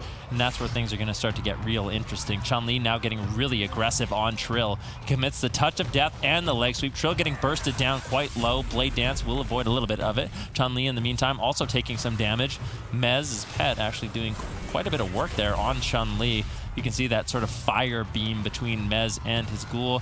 The one that's up, it's going to be doing damage, so it's good to kite away from it and try to avoid it at all costs. Thugonomics dipping low here just as we hit into Dampening. Gorecki gets crowd controlled up by Trill. Good follow-up by Sea-Doo. Clean crowd control execution from Method Orange and potentially nets themselves a kill. Gladiator Safeguard providing Thugonomics some relief here with that blur reducing damage. But a quick play like that deeper into Dampening, and Thugonomics does not make it out alive. Yep, no question about it. That was such a scary moment for Thugonomics in the match, trading out a lot, but still having that darkness left. He has that safety net to fall back onto if he really needs to. Trill pushing forward, looking for a Mana Rift, not able to find it. Sea-Doo actually trinkets out there, wanting to avoid that stun. Trill putting Mana Rift on Thugonomics just for damage. Hasn't been able to really find them on Gorecki in this matchup. Sea-Doo pushing forward once again, lands a Hex onto Gorecki. Now Thugonomics could be in some trouble. Mez really tearing in, Trill as well. Thugonomics is going to have to kite away, and these are the moments we're looking for where Gorecki has to heal up his team. I just feel like Shaman with this pack spirit way too durable, and although at the beginning it seemed like both teams just wanted to train the enemy Shamans, they realized quite quickly what that would mean. If Sea-Doo can keep getting these hexes on Gorecki, he's definitely going to win the game for his team. The boys know that's a threat, so they're targeting down Sea-Doo to take him out and deny that aggressive pressure that he was providing to the team. But with good positioning, they are unable to keep up the chase, instead opting to continue brawling it out in the midfield. Gorecki crossing. Sea-Doo and Gorecki meet each other in midfield, and I do not think they're looking for hugs. Hex casted by Sea-Doo gets denied. Now Gorecki looks to reverse with a Hex of his own. Good denial and reversal on that crowd control. Trill in a bit of danger here as he dips low. The Shamans are going to be key to victory in this match. Yep, Trill getting low as well as Mez Ascendance pops up by Sea-Doo, trying to top off his team. It's a good moment, but that's a big cooldown that the boys were able to squeeze out from Method Orange. Thugonomics still seems to be the target of choice for Method Orange as he kites away, looking to avoid a little damage. Earthen Shield Totem will deflect some of that from Gorecki. That swirling sands on the ground that will prevent a lot of the incoming damage. So look for the Shamans to place that on the ground during opportunities to burst for the other team, just to keep their team nice and healthy. All right, Mana Rift assault by Thugonomics towards Sea-Doo. Neither Demon Hunter really able to secure any significant mana advantage, even with Mana Rift. I would say that Restoration Shaman is the best pick, with Thugonomics dip low. Crowd control looks good, initiated here by Method Orange. Chun-Li in desperation to protect Thugonomics as he's holding on by a thread. Dampening really starting to ramp up, and you can definitely tell that the teams are starting to feel the pain. Yep, 20% dampening. Things are getting interesting. Trill 50% health, as it looks like Chun-Li and Thugonomics have realized potentially the Demon Hunter is the best target. They make a swap over onto Sea-Doo. Sea-Doo just trading out his trinket immediately, avoiding Mana Rift at all costs. Goreki's mana, although it seems like the boys have been more pressured in this matchup, Goreki's just 100% mana. He can't spend his mana fast enough in this matchup as Thugonomics dips lower, Trill as well. Darkness still available for Thugonomics. He has his trinket, so he's still feeling relatively safe in this matchup as all 4 of these cleavers look to spread some pressure in the mid-map. Mez activating that abomination, the giant creature making its way over to Thugonomics to deal out a ton of damage, but now Thugonomics reverses with the Chaos Nova Trill and Trouble dips low. Spirit Link Totem forced first by Sea-Doo. The boys are now ahead on cooldowns, but I do feel that crowd control execution has been in favor of Method Orange, and that could be more than enough to close the game, even if they are behind on defensive cooldowns. Gorecki is finally starting to get a little more aggressive against Sea-Doo, going toe-to-toe and chasing them down, looking for hexes. It's up to the teams to stall them out and deny it for the Shamans. Mez in a bit of trouble here, and he is going to be a liability in Dampening. Spirit Link Totem forced preemptively by Gorecki, expecting that incoming hex, unable to deny it, trades the defense before it lands, but the chain is not going anywhere. Continuing now with Mez's Asphyxiate. Thugonomics is low on health. They switch over to Sea-Doo. Trill tries to protect him, but Chun-Li denies the protection. Sea-Doo does not have that to rely on. He was really hoping to rely on that darkness, but it gets completely shut down. Now he's hoping that the Earthen Wall Totem will be enough. Will it? We're at 28% dampening. It's not. He has to start retreating away. He cannot tank the amount of damage that the boys have available. Caught into another stun, getting bursted down, but barely hanging on somehow, some way, but no. Ultimately going down. Thugonomics now caught into a stun, but preempting this attack, had darkness placed, immuning the incoming cross kill. The boys are back, taking game 1 against Method Orange. The boys haven't even gone anywhere, right? Top 8 last week. They have managed to make it to the top 6 this time around, but it's not looking too good. Chun-Li and Thugonomics, that dynamic duo, Windwalker, Demon Hunter, dealt a devastating punch to Sea-Doo in game number 1, denying all of the defense that his team otherwise would provide with a perfect Ring of Peace, and that threat is still available here in game number 2. Can Method Orange pull it off with this wildcard Frost Death Knight selection? Well, it also increases the cooldown on Blade Dance, so that's another thing. It's not just the mobility, it's all these cooldowns. As long as he can keep up the Delirium Disease and that Heartstop Aura will do work. Touch of Death now gets activated for Chun-Li, looking for some burst. Chun-Li pushes in on Trill as he ports away. Trill seems to be the main pressure point in this matchup. We expected it to be Mez, but Trill getting lower and lower. Safeguard procs, Touch of Karma gets overlapped. Sea-Doo has to trinket and Spirit Link. What is going on for Method Orange? I mean, this is looking not that great for Method Orange. The boys are definitely in the driver's seat here in game number 2.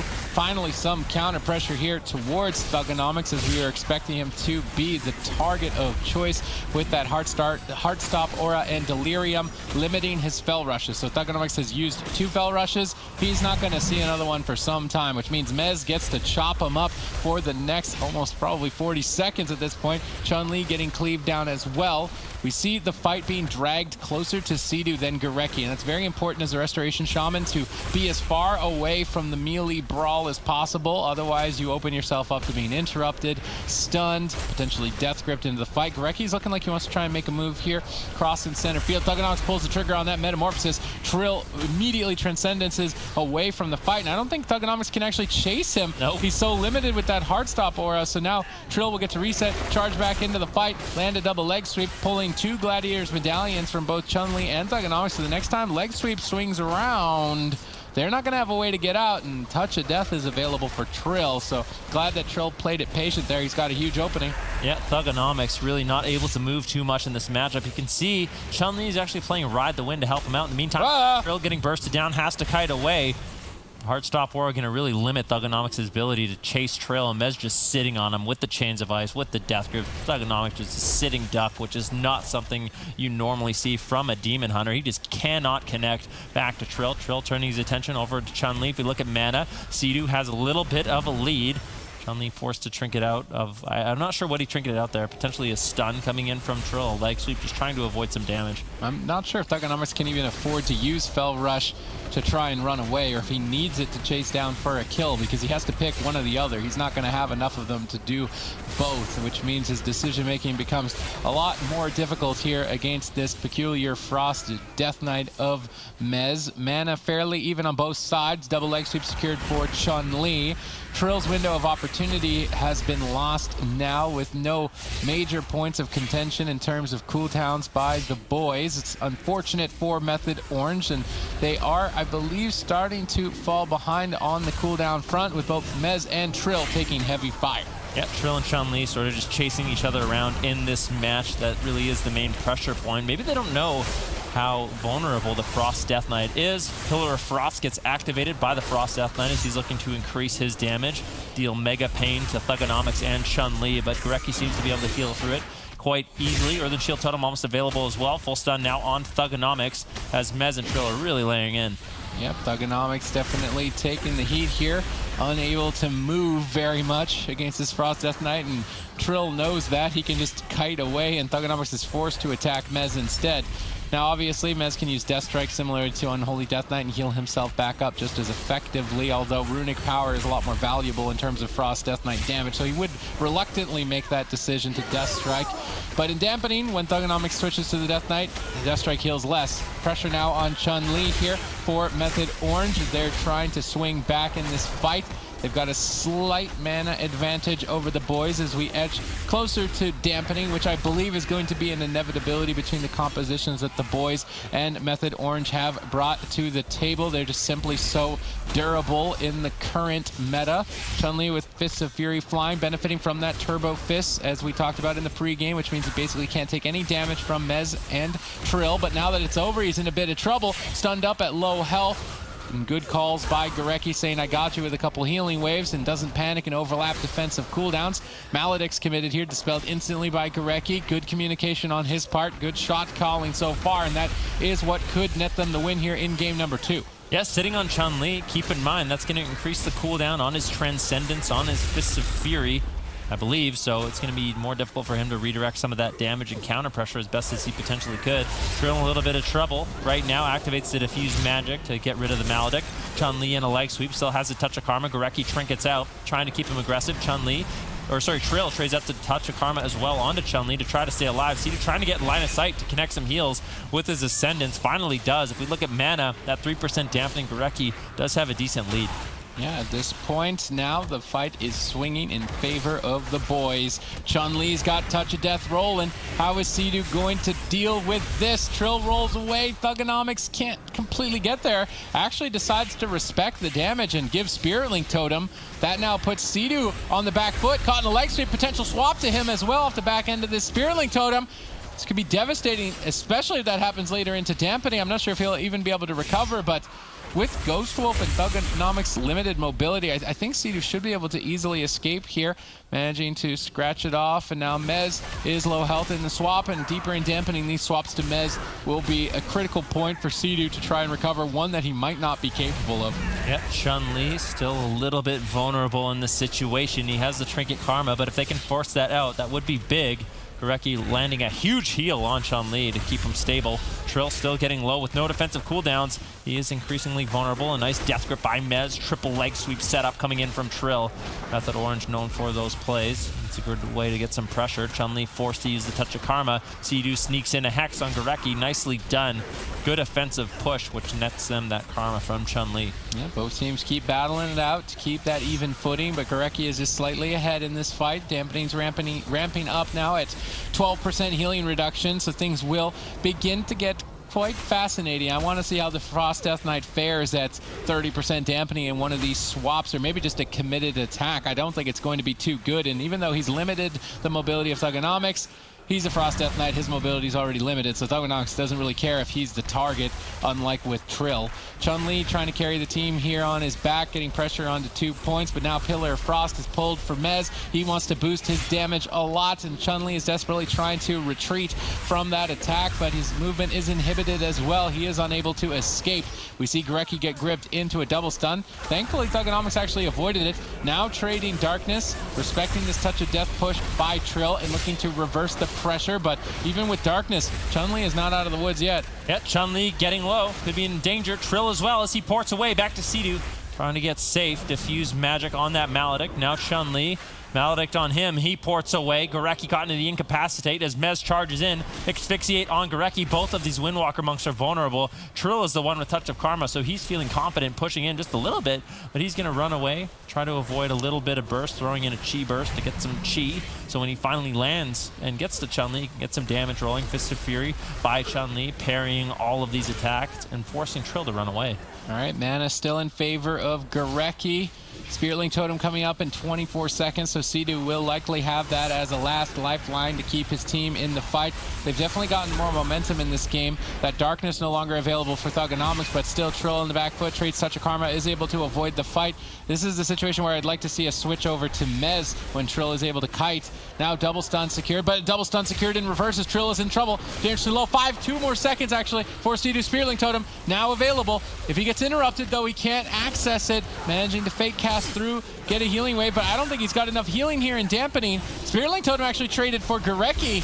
Things are getting tight for both teams here. They just simply can't heal through this amount of Dampening with such limited resources in terms of mana, and suddenly Method Orange stay in the fight and continue swinging back. Yeah, Chun-Li in a lot of trouble. Ascendance gets used by Gorecki. He still has some mana, so connecting these healing surges. Chun-Li kiting away as well with the Ride the Wind, but Mez just assaulting him, charging after him, making sure that he is continuing the damage for his team. Trill pushing in, all 4 cleavers once again reconvening. Hex onto Sea-Doo, nicely done by Gorecki. Sea-Doo's mana is a little bit behind Gorecki right now, but most of the pressure is onto Trill, who has to run away, activates the Fortifying Brew, gets out of line of sight, places his port, Fists of Fury by Chun-Li and Trill. Both of them just parrying each other's damage, not really getting too much work done. Asphyxiate on Gorecki, leg sweep on Chun-Li. Trill caught into the Chaos Nova. Both teams could fall at any moment. Trill getting lower, Spiritling Totem gets dropped out by Sea-Doo. Gorecki does not have the same luxury. Chun-Li might have to run away, but he's just using the Earthen Shield Totem to tank this damage.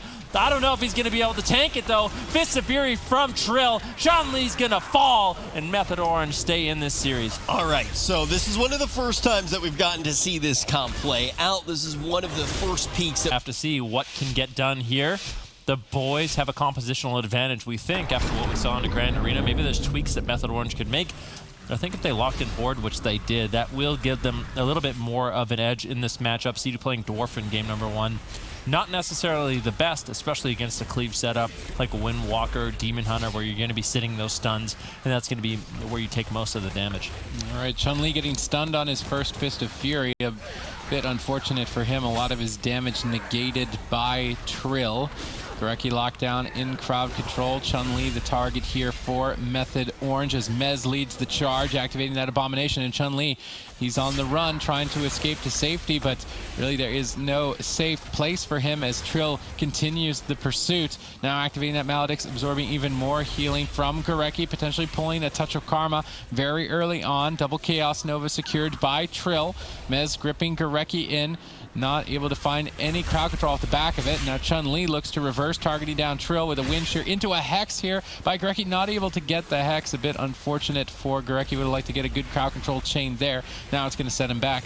Yep, good pressure on Chun-Li, opting into the Fortifying Brew this game, so he's going to be a little bit tankier than when he was playing the Ride the Wind, but does, of course, lose that utility. But I think it's a fair trade, especially if he is the main target. Having that ability you can rotate through with your Diffuse Magic, with your Touch of Karma, is definitely going to be strong for Chun-Li in the long game. The result of Game 1 was that Sea-Doo was the target of Chun-Li and Thugonomics, and the mobility of a Windwalker and a Demon Hunter was more than enough to overwhelm him, even with the advantages that Ghost Wolf bring.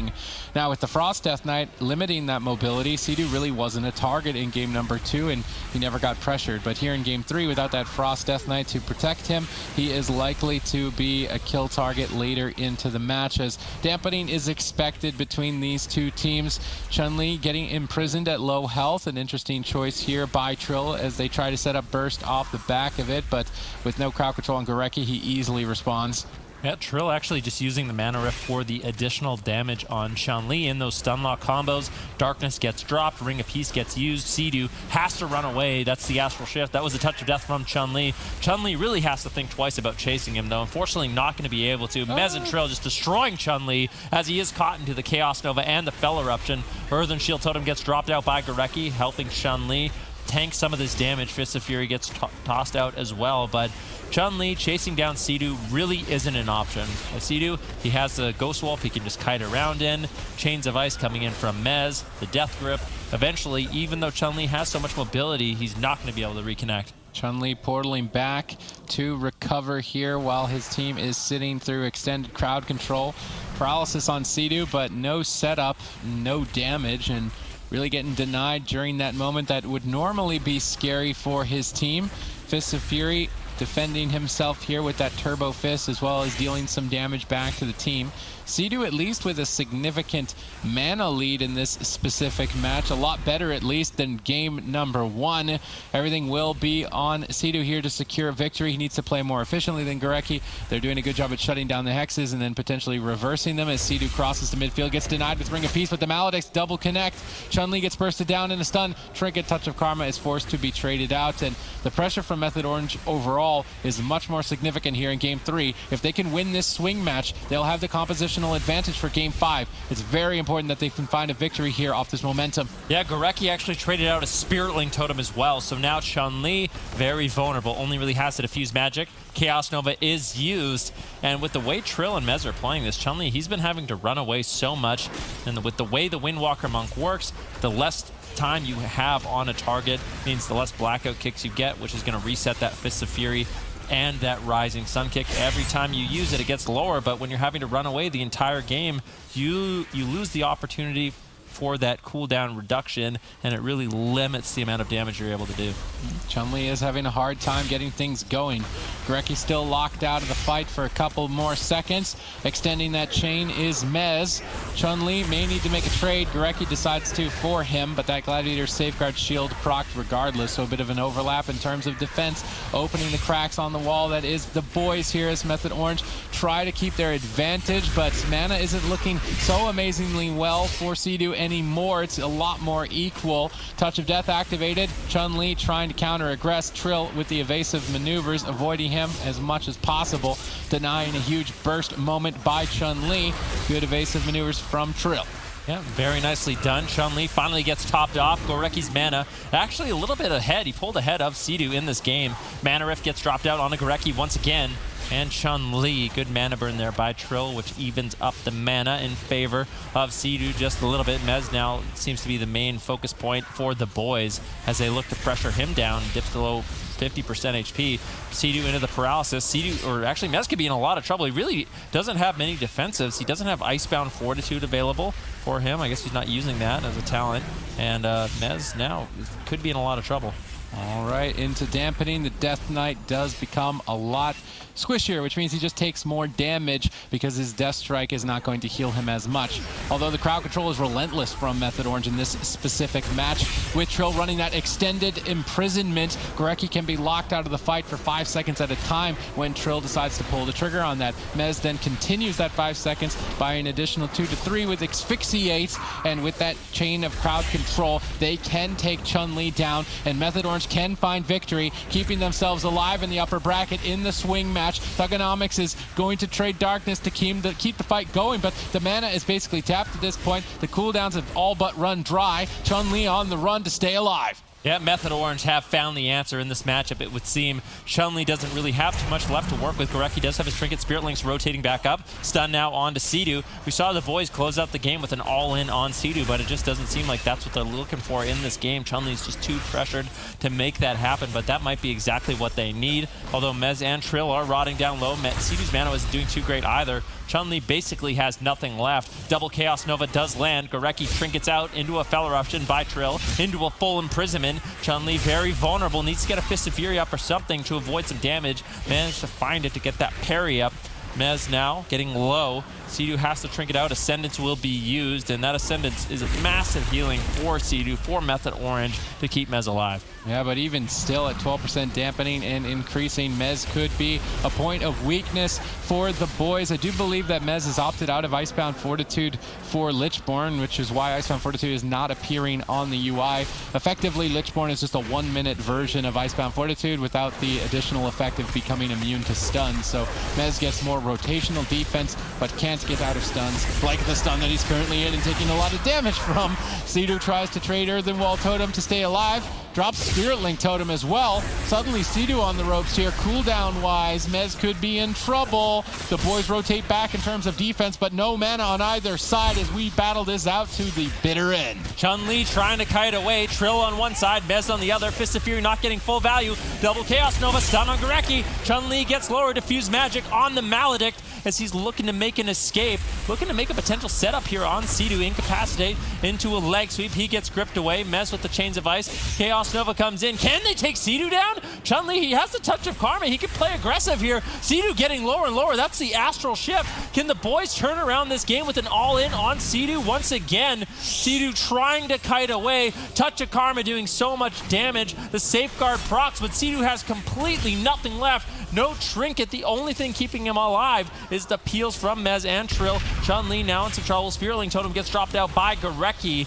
and Sea-Doo manages to stabilize. Trill still has darkness in his back pocket, and Chun-Li on the ropes with not much left to keep going. Both teams totally tapped on mana. This is the swing match. Method Orange have to win this if they want the advantage moving into Game 5. They've been setting themselves up so excellently throughout this entire fight, and they're looking to close this out. Gorecki doesn't have anything really to keep this going. Double Chaos Nova. Chun-Li breaks out, retreats with that Ring of Peace, but Mez charges through it with the Death's Advance. Good timing on Mez's part to stay on target. Gorecki locked out of the match with that imprisonment. Thugonomics doing what he can, stunning up the team, but these stuns are so diminished. Chun-Li portals back to kite and stay in the fight, but Trill is in hot pursuit. Gorecki's got nothing, but Chun-Li still on the run, going and taking a road trip at this point. Yeah, nicely done by Chun-Li. This kiting has been beautiful, buying Gorecki a little bit of time, but Gorecki with no mana left in the tank. He can't keep Chun-Li alive. Now a full stun, Fell Eruption, Chun-Li getting lower. He needs 10 seconds on the Touch of Karma. Diffuse Magic might be enough to buy him that 7 seconds left before he can use that ability to try to make an all-in attempt on Sea-Doo once again, because I'm not seeing many openings here for the boys. They're just consistently having to run away. They've got no mana. Sea-Doo's doing such a good job regenerating his mana right now as the boys have no pressure, but Touch of Death gets used. Chun-Li trying to reverse the pressure onto Trill, but Blur's coming up soon. He has the darkness. Trill should be completely fine. I think Chun-Li is the one that might fall. Double stun, Touch of Karma on basically no health and no mana for the boys. It's still the swing match. They're going to lose their Game 5 advantage if they fall here, and Method Orange are looking good. Darkness still available for Trill. Chun-Li trades Fortifying Brew, but at 31% damage, there's no way that's going to be enough. Turbo Fist at least protects him. No, Trill ducks through it with Fell Rush, takes the kill from behind, and Method Orange take the swing match. Catching up with the boys, and we already know Super Frogs is in that lower bracket, so they have a real opportunity here to actually climb those standings and get some of those points back. Knock somebody down and also keep on climbing. Method Orange's goal right here. The gates are now open. Let's see if they can take this one home or if the boys are going to bring it all the way to a game number 5. I think Chun-Li is actually, is he playing a Blood Elf? No, he's not. I don't think he's playing Human, but Smexton taking quite a bit of damage very early on. We'll have to see how Gorecki's mana fares against Sea-Doo in this Cleave matchup. His damage is going to be very high for both teams. Mez and Smexton seem to be the target of choice. Gorecki able to heal through so far. Already, is he sneaking away for a drink already? Gorecki does not want to fall behind. He throws out the Iron Bark, realizes the burst damage is gone, and he goes to reset his mana as soon as possible. Actually, he's not. He's just getting in cat form. He did manage to get full health. Is he playing Feral Affinity? A lot of questions for me. I mean, yeah, he's playing Feral Affinity.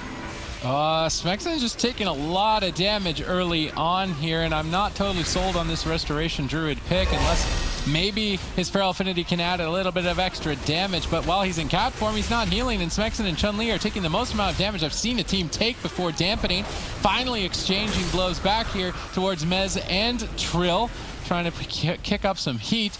Sea-Doo will deny it though with this Ascendance, boosting his area of effect, healing quite effectively too. Top off the team, triple stun by Trill. Gorecki the target, maybe potentially moving forward, and on that Druid, he's a lot more exposed, I believe, to Mana Rift. I think Shaman is the only healer that can deal with that mana burn effect effectively, and that, I feel like this is a throwaway by Gorecki switching over to Druid. Yeah, he's not Master Shapeshifter either, so he's not getting that additional damage. It seems like definitely a weird choice. Smexton getting swapped to up top. Gorecki, he's not going to have any time to drink in this matchup, but I think that's one of the vulnerabilities of the Restoration Druid in a Cleave setup like this. Sea-Doo should be able to hold on. A stun now onto Gorecki. He's going to be very vulnerable, and you bet that Method Orange knows exactly what's going on, that he is Feral Affinity. He's not going to have that form the bear form, frenzied regeneration if he really needs it. So if Gorecki gets a little bit over-aggressive, I think Trill and Mez can make a swap, really tax his mana. Gorecki looking for a drink. Trill is not going to allow that. Like I said, Demon Hunters normally like to hunt demons, but they also like to hunt Resto Druids that sit down and try to regenerate their mana. Good pressure here for Smexen and Chun-Li onto Mez and Trill. CD trying to play catch-up. No Ascendants available. Might have to drop the Spirit Link Totem. And that's one of the advantages that Gorecki will have, is his healing is stronger than Sidu's at this point, although Sidu should be able to hold on to a little bit more mana. When he doesn't have the Ascendants, things can get scary quite quickly. Yeah, most certainly. Dampening is going to be a necessity, I think, in this matchup as well, even with the Restoration Druid changeover. I feel like Gorecki isn't running Feral Affinity, or Method Orange haven't really clued into him running it, because with a Death Knight and a Demon on your team, I feel like targeting the Druid is definitely a necessity. Mez under fire here, dipping low, may need to exchange some Runic Power in order to use Death Strike and stabilize himself. It is definitely a bold move by Smexen to go into the Death Knight domain, especially when it is Lord Mez you face head-to-head, but he does it defiantly here in what is match point. Should he lose and be knocked down to the lower bracket, you definitely want to be staying up in that upper bracket, have a better chance at taking the entire cup. Mez has been under fire start to finish. Sidu still locked out of the match. Extended crowd control, trying to catch a couple heals, but struggling. Yep, definitely difficult. Mez getting lower. Sidu trying to find the heals in this matchup as Mez does get low. But keep in mind, the Restoration Shaman Mastery, quite powerful when people are low HP. Sidu not having as much faith as I do in that Shaman Mastery. Dropping the Spirit Link Totem as Mez gets lower. Great pressure here from Smexen and Chun-Li. Touch of Death does get used. Mez could be in a lot of trouble as Darkness gets dropped. Good trade by Trill, ultimately saving Mez's life in this situation. The one advantage that Chun-Li's team's got is Mortal Wounds on that Windwalker, reducing healing by 25%.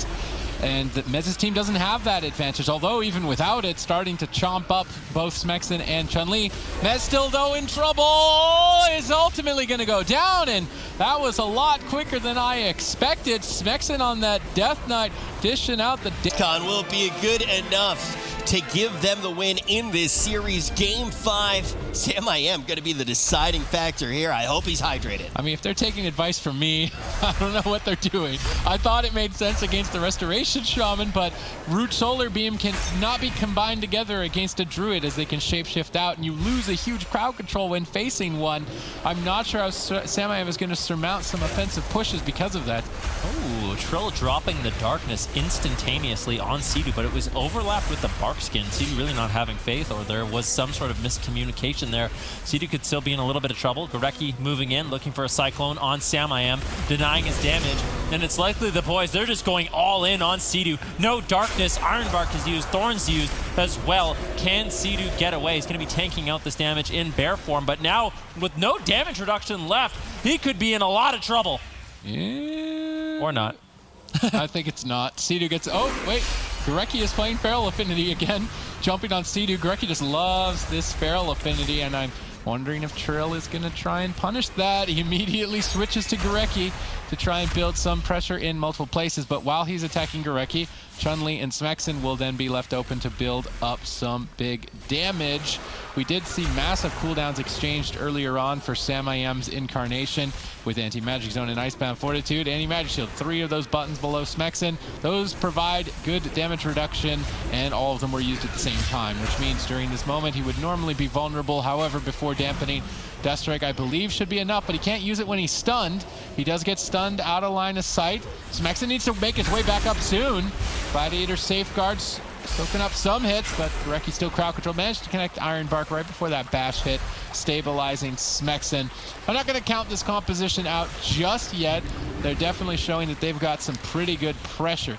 Yeah, definitely. It seems like Sidu does have the mana lead, although Gorecki has managed to sneak off and land a drink as he moves forward. There it is, once again, the pounce stun over onto Trill.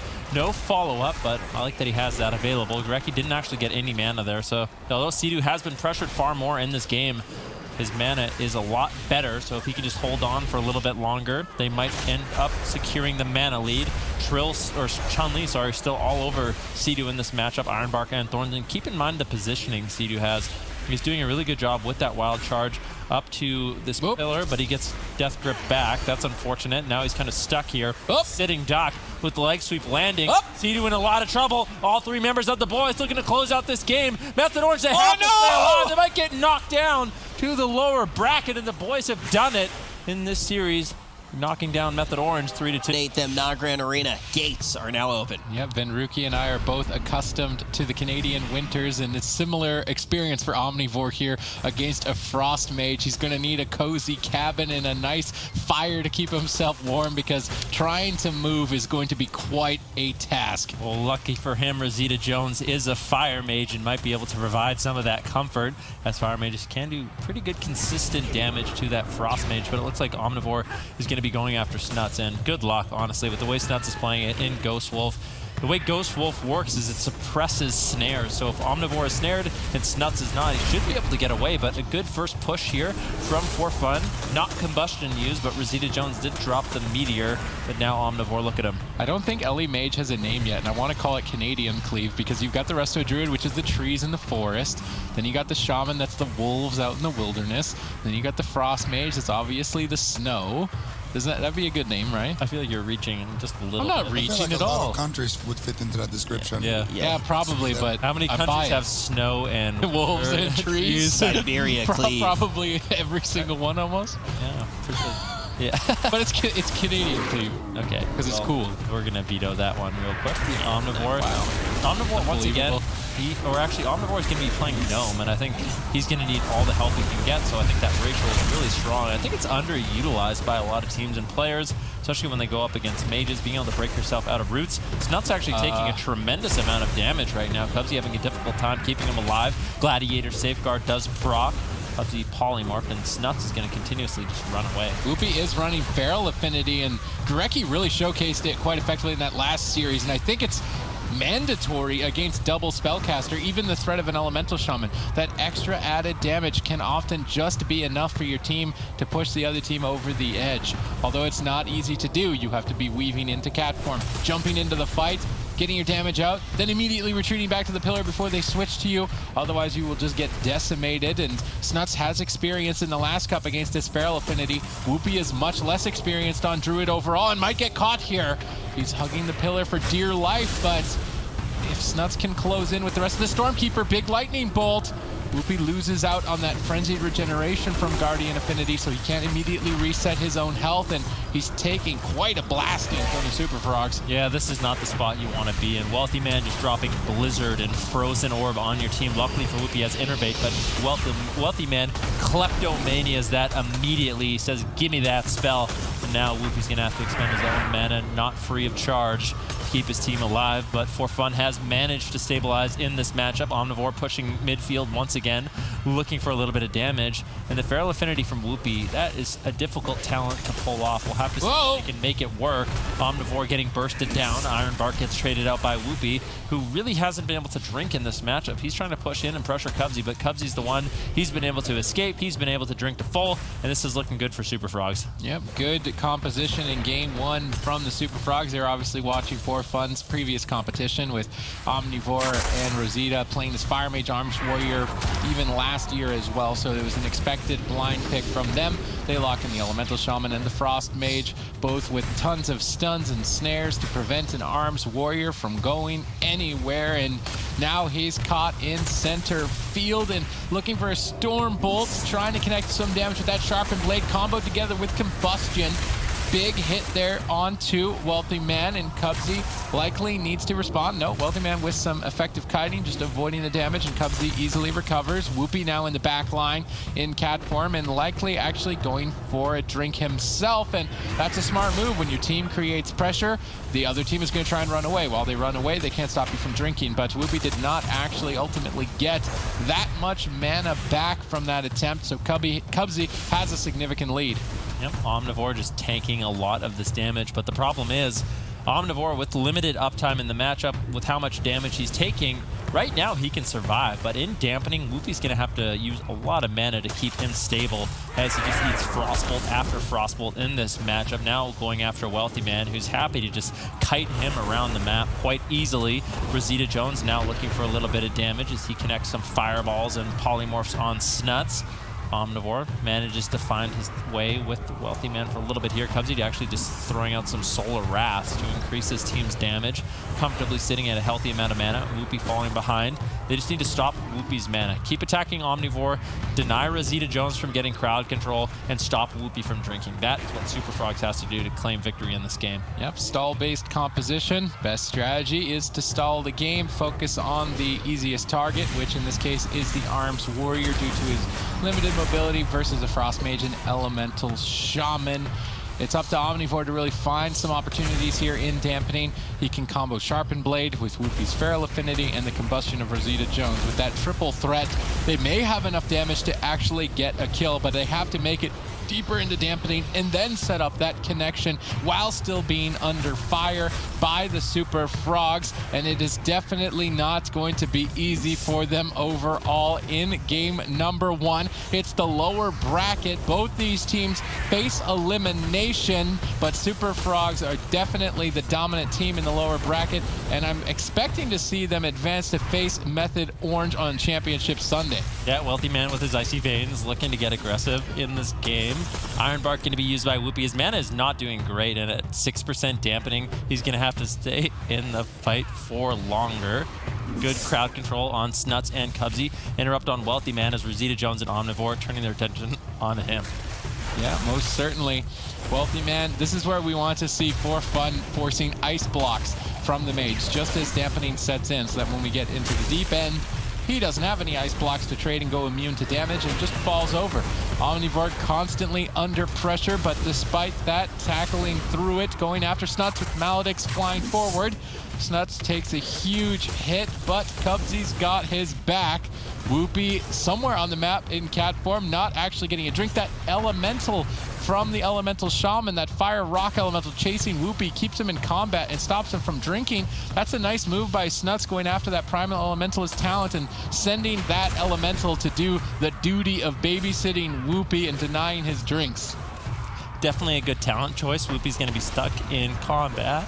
And a Rosita Jones with the Combustion available does have damage for his team.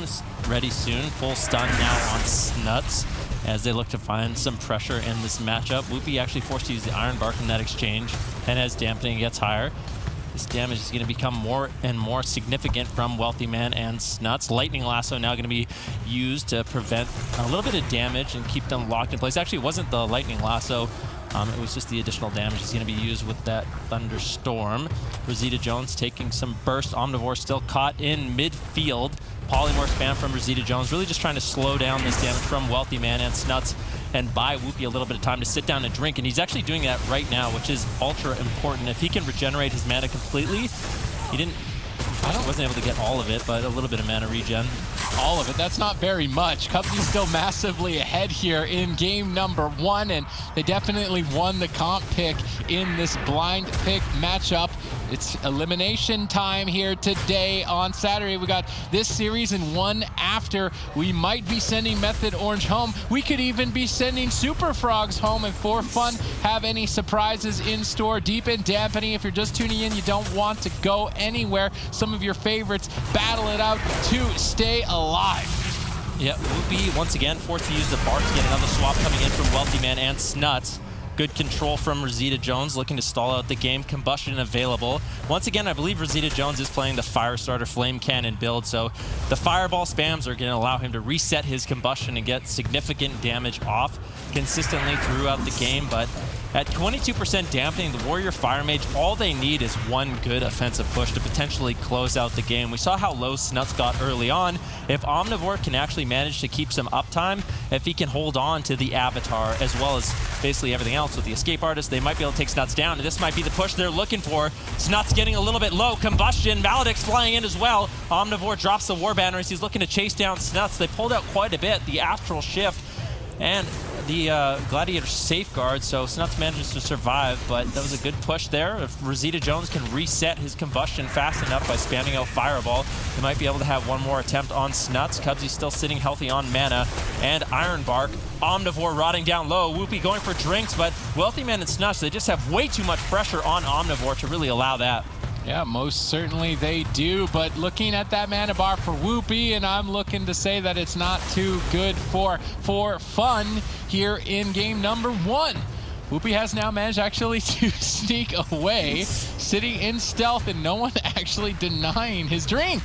He was able to drink and actually get ahead. I completely counted him out, but Super Frogs just threw that advantage completely to the wind. Yep. Your rhymes are killing me today, man. Yeah, is it the rhymes? The Super Frogs are looking super pog. But For Fun is going on a run. Yeah, Omnivore now caught into the lightning lasso of Snuts, still doing a good job controlling him. Whoopie manages to find some heals. Avatar does get traded out by Omnivore, but once again, for the Warrior, it's just so difficult in this matchup to really have a high amount of uptime. They have to find these all-in pushes. With the Maledict, Rosita Jones uses the Combustion, but really not forcing too much on the Snuts. He's just playing very defensive now, has the Astral Shift back up. Cubsy gets caught into the rake stun by Whoopie, who activates the Cenarian Ward on Omnivore, still just allowing him to get a little bit aggressive. But now, this is what is so difficult. Omnivore, now that he's caught in the midfield, is getting destroyed by damage. Whoopie has to use the Iron Bark. It's just way too much burst. Heal over time effects aren't going to be able to carry him for much longer. And the truth is, Whoopie's going to be expending so much mana to keep Omnivore aggressive in this situation with how much damage he's just basically soaking up. He's like a sponge. Innovate now fading from Whoopie. And now, without the free cost of heals, it's going to become more difficult for him to keep Omnivore alive. If you're not sure who Rosita Jones is, then you definitely didn't tune in to BlizzCon's past. He was the Titan Slayer. He took out former Method Triforce multi-BlizzCon champion team. So, if there was a team to take down a Titan, it would be For Fun, the one-hit wonder. Let's see if Super Frogs commit a blunder here, moving deep into Dampening. You gotta stop. All right, Rosita Jones building up the combustion. 20 seconds left on that. Still just spamming out the fireballs, gets interrupted. And Rosita Jones could actually be a decent target moving forward as well. If he's just sitting out in the midfield, although Snuts and Wealthy Man's main objective is just to avoid Omnivore, if Rosita Jones is midfield, they can pressure him quite a bit. And now there's multiple pressure points. Omnivore caught into the bash. Iron Bark does get used. Omnivore, of course, does have his Die by the Sword as well to limit some damage. One Maledict gets used on Omnivore. Snuts gets stunned up, but Super Frogs are looking so healthy in this matchup. But big burst damage coming in from Rosita Jones. Huge. Snuts needs to respond. The Astral Shift was used, Iron Bark as well. Snuts still just trying to kite away. Wealthy Man, he just spams out the polys. Although Omnivore is the main target, they realize the only way For Fun wins this is in these big burst windows. So if they can stall out those big burst windows, that is their win condition in this matchup. Eventually they will take down Omnivore. They don't need to continue the pressure. It's not that big of a deal to spam out the poly and actually heal up Omnivore. Whoopie's mana is actually doing quite well. I think he actually sat down for a drink during that exchange, so that was really nicely done. Good timing, and that definitely keeps For Fun in it. Snuts is making it look like Omnivore is his dinner, just playing with his food. Omnivore isn't able to make it to his target, although Rosita Jones is carrying the damage right now. Potentially an opportunity here as Omnivore looks to set up and maybe close this out at almost 50% Dampening. Snuts denies it, moves away once again as there's no snare. Blade Storm makes Omnivore immune to it so he can stay on target and try to gun Snuts down, but unable to ultimately connect that Cone of Cold. Just makes him move so slow. He wants to get there so badly. He's got cooldowns to trade for a push, but he can't get enough uptime to really take anybody out. Now at 50% Dampening, Whoopie still has a mana lead. Rosita Jones' huge meteor connects, but Omnivore is bashed up in midfield. Wealthy Man is raining down terror, and Omnivore has basically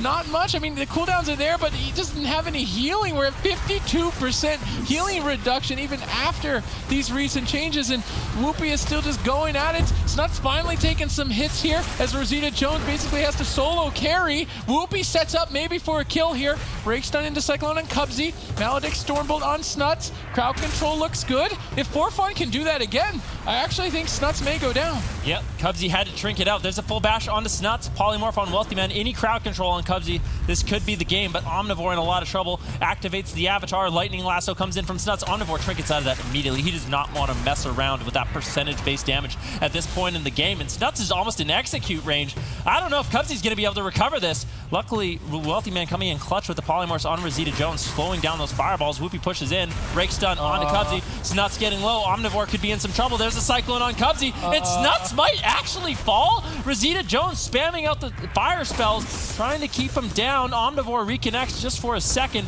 Snuts just in Ghost Wolf the last 5 minutes of this game, just kiting away, trying to survive while Wealthy Man carries the damage. Finally, first here coming from Snuts. Omnivore getting lower. Doesn't want to wait too long to trade out the dive by the sword. Gladiator's Safeguard does proc, but he wants to hold on to it. Wealthy Man trying to solo down Omnivore in this situation. The Snuts and Cubsy are just so far away. Omnivore charges in for the kill, gets punted away by Snuts. Now Omnivore switching targets. Wealthy Man, he blinks away.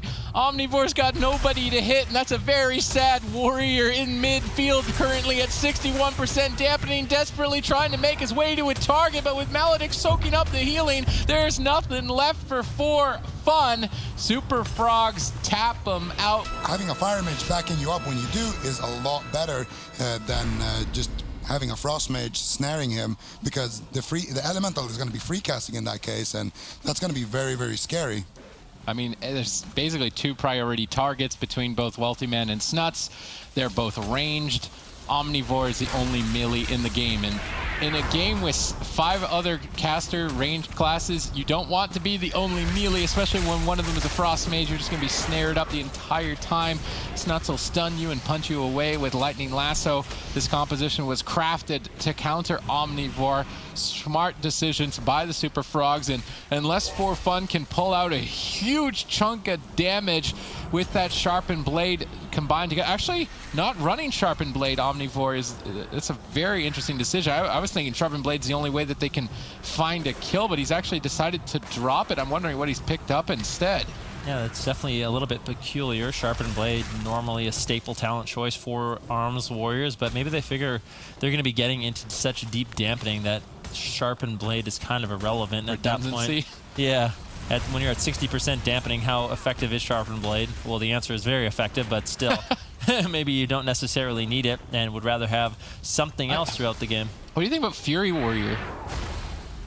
It takes too much damage, I think. Think so? You lose the defensive stance. I mean, you get more But uptime. you move. Yeah, you get to move, but in dampening as well, the self-healing of the Fury Warrior just, I don't think it's enough. You don't think they can close out the game sooner by having high uptime on a Frost Mage? I don't think so. It's a Frost Mage backed up by a Resto Druid. The healing of the Resto Druid is super, super high, and as long as the Cubsy gets to sneak off for those drinks, the game will go to dampening. If you have a Fury Warrior or a Death Knight or a Windwalker, I don't think it matters that much. Watching Omnivore move around is like he's playing a Duck Virtual Simulator, just waddling to his target. And Bajheera is crying somewhere. Bajheera's tears start to drip from his eyes. Omnivore just can't connect. Rosita's getting pressured in this Frost. He's going to lose a lot of the bounce that fire brings. He's not going to be able to move around the map and dish out damage at the same time. I can't help but feel that this is a desperation move to try and see if it works, but I don't think it's going to.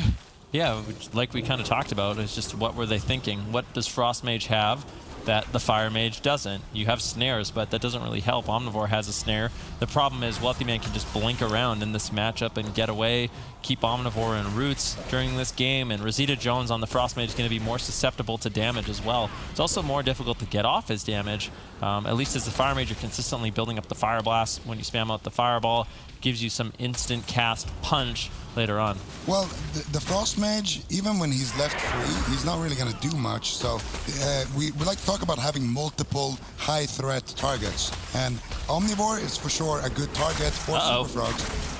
And Omnivore getting bursted down there. Sorry to cut you off. As Iron Bark was forced out, went down to around 10% HP. Good burst damage from Wealthy Man. Yeah, so as I was saying, Omnivore is the preferred target for Super Frogs. When Omnivore is being targeted, who would you rather have, a Frost Mage or a Fire Mage. A Fire Mage is the answer for sure, because the Fire Mage is just going to always be able to dish out that consistent damage. And we see a little swap to Snuts. He's going to be deflecting that with a Thunderstorm. And then Omnivore is going to try to just reach anybody at this point.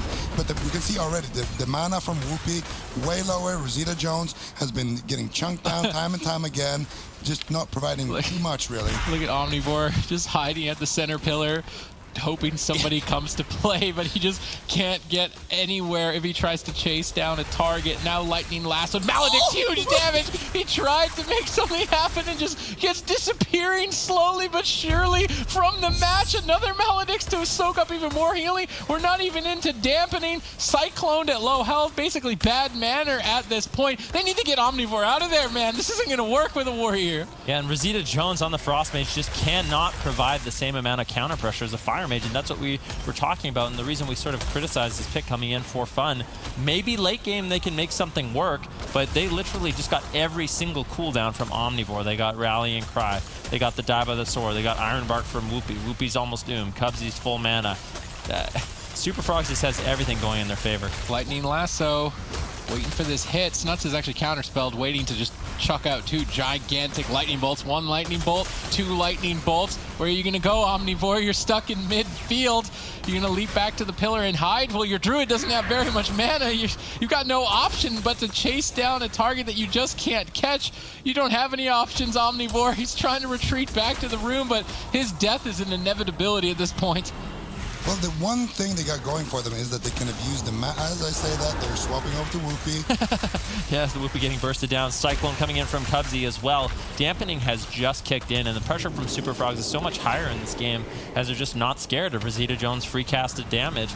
At least in the last game when they were on Omnivore, kiting him around, Rosita Jones was creating these moments of opportunity with the fireball spam, with the talent choices that he had, but now it's just a completely different story. Perhaps they're hoping that the Super Frogs come in the room and stack up, and then Rosita can get a triple Frozen Orb, but if you're Super Frogs, you just put Snuts on one side, Wealthy Man on the other, and at least one of you gets to attack the entire time without stacking up. I'm not sure if this is going to work for them. Well, the triangle formation is harder to pull off for sure on Black Rook, but all they need to really do is stop Whoopi from drinking. As long as Snuts keeps dipping in there and does exactly this with Chain Lightnings and maybe drops a few Earthquakes down there, we're not going to see Whoopi being able to drink. And as I say that, they force out his Trinket, they bash him on his Trinket. Yeah, Whoopi getting lower, Vortex there, Cubsy pushing in.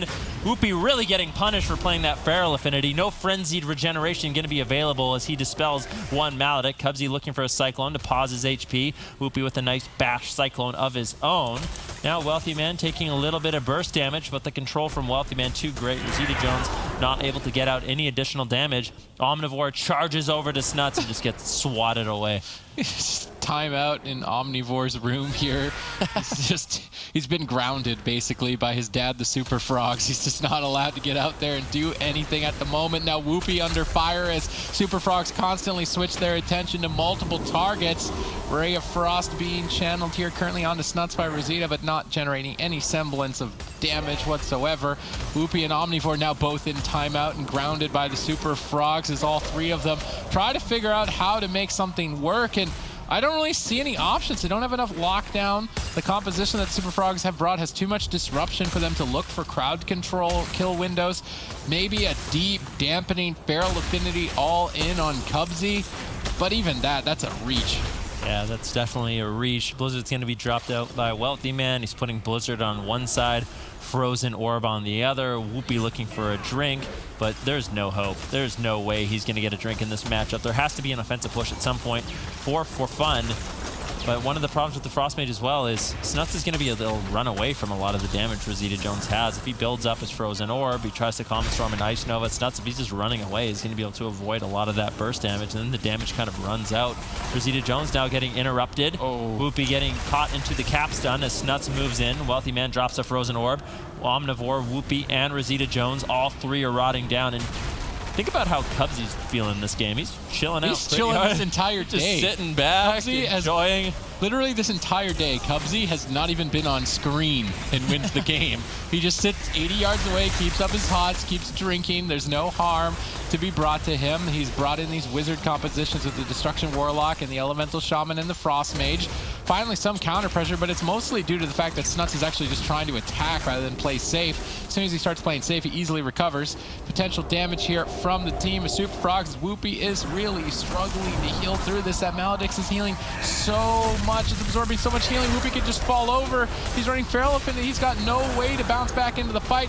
He's desperately just moved to midfield to try and maybe crowd control Cubsy, and Cubsy's just going to backpedal a couple of steps and avoid any crowd control, and Super Frogs have him in a chokehold. Rosita Jones used his ice block there as well. It's just a matter of time. This blizzard damage, the frozen orb damage is going to really add up, and this is one of the most hopeless matchups I've seen in this tournament so far. Omnivore's literally jumping, trying to clear stacks. It's like, oh, I hope this works. Yeah, this is a nightmare situation for fun. I think the composition didn't work out for them nearly as well as the Fire Mage. It just seems like they do not know what they want to do offensively. They could just be holding out one last offensive push, but Rosita Jones forced into the ice block. Wealthy Man pushing in. Cubsy still has 100% mana. Iron Bark, Wealthy Man, both ice blocks. Snuts every cooldown. Now, Super Frog's pushing in with a bash onto Whoopi. He's forced to Barskin. Rosita Jones still not topped off, as he's a great target getting lower. Wealthy Man looking to close out the game as he blinks in, taking a decent amount of pressure, but keep in mind, that's just because of how offensive he's playing. If he just sits back and enjoys the ride, plays it slow, I don't think Super Frogs can lose this. This is definitely not a ride that Omnivore wants to take again. I really want to see them substitute him out or change their composition, even if Fury Warrior's less tanky, something that lets Omnivore attack, because he spent the better part of 10 minutes in this game just sitting next to a wall praying that something dies on the other team. He can't really do anything else. I've never seen a more one-sided match, at least this year, between these two teams. If For Fun manages to pull this together, it's nothing short of a miracle. That Snuts Vortex getting caught in the room, but immediately retreating back outside to safety. And with Whoopi tapped on mana, Rosita completely out of ice blocks, it's just a matter of time. Yeah, he blinks away. That's going to be double Maledict from Super Frog. Whoopi trying to deny the kill with the Iron Bark, manages to do so, but you look at his mana, look at him try to cross the map right now. If he can sit down for a drink, that's going to be good, but look at Cubs, he's like, nope, not going to happen. Full bash, looking for a Cyclone, potentially Whoopi trinkets out. Rosita Jones very vulnerable as Whoopi crosses the map. That means Rosita Jones is going to have to do the same thing, and Wealthy Man and Snuts are going to be able to have their way with Rosita Jones. Cubsy manages to land the full Cyclone on Whoopi. Rosita Jones caught into the lightning lasso, and it was just a matter of time. Snuts here, midfield, interrupts the polymorph. Whoopi, nothing left in the tank. This is just such a bad matchup for Fun. Super Frogs played it out perfectly, doing exactly what they needed to do. They're not, I mean, For Fun hasn't lost yet, but it's just a matter of time. They haven't lost yet. Yeah, they did. Yeah. When they picked Omnivore on Arms Warrior, they lost. Yeah, then like Super Frogs just need one more to take this series and send For Fun home. Yep, and we'll have to see what Rosita Jones and Whoopi decide to do, but I think it's more than likely they do sit on Wealthy Man, as that is the target that is going to be the most punishing. Like, if they get on Wealthy Man, they're going to limit his damage by the most. If they sit on Snuts, that still leaves Wealthy Man free to go for polymorphs on Original and push in and build up a lot of consistent damage. Currently, For Fun staying at the pillar here. Maybe they're going to go for some death grip strategies, pull Wealthy Man around the corner, stun lock him, and try and burst him down. Currently, they are on match point, as Super Frogs have asserted dominance throughout the day, taking out the move, and now looking to take out For Fun 3-0 and advance in the lower bracket to make a run at redemption to try and take that first place spot once again that they got in Cup 1. For Fun obviously looking to throw a wrench in that plan, but unable to connect. And this is not typical for Windwalker Death Knight to be playing so defensive, but when you're on match point, I can't really blame them for being cautious. I didn't like that push at all. They ended up moving into midfield. Both Whoopi and Rosita Jones ended up using their Maledicts and then just running away. Maybe they're just trying to play the long game, gripping Snuts. If they can stop Cubsy from drinking, that might be a viable strat, but right now, Cubsy is going to be sitting down looking for a drink.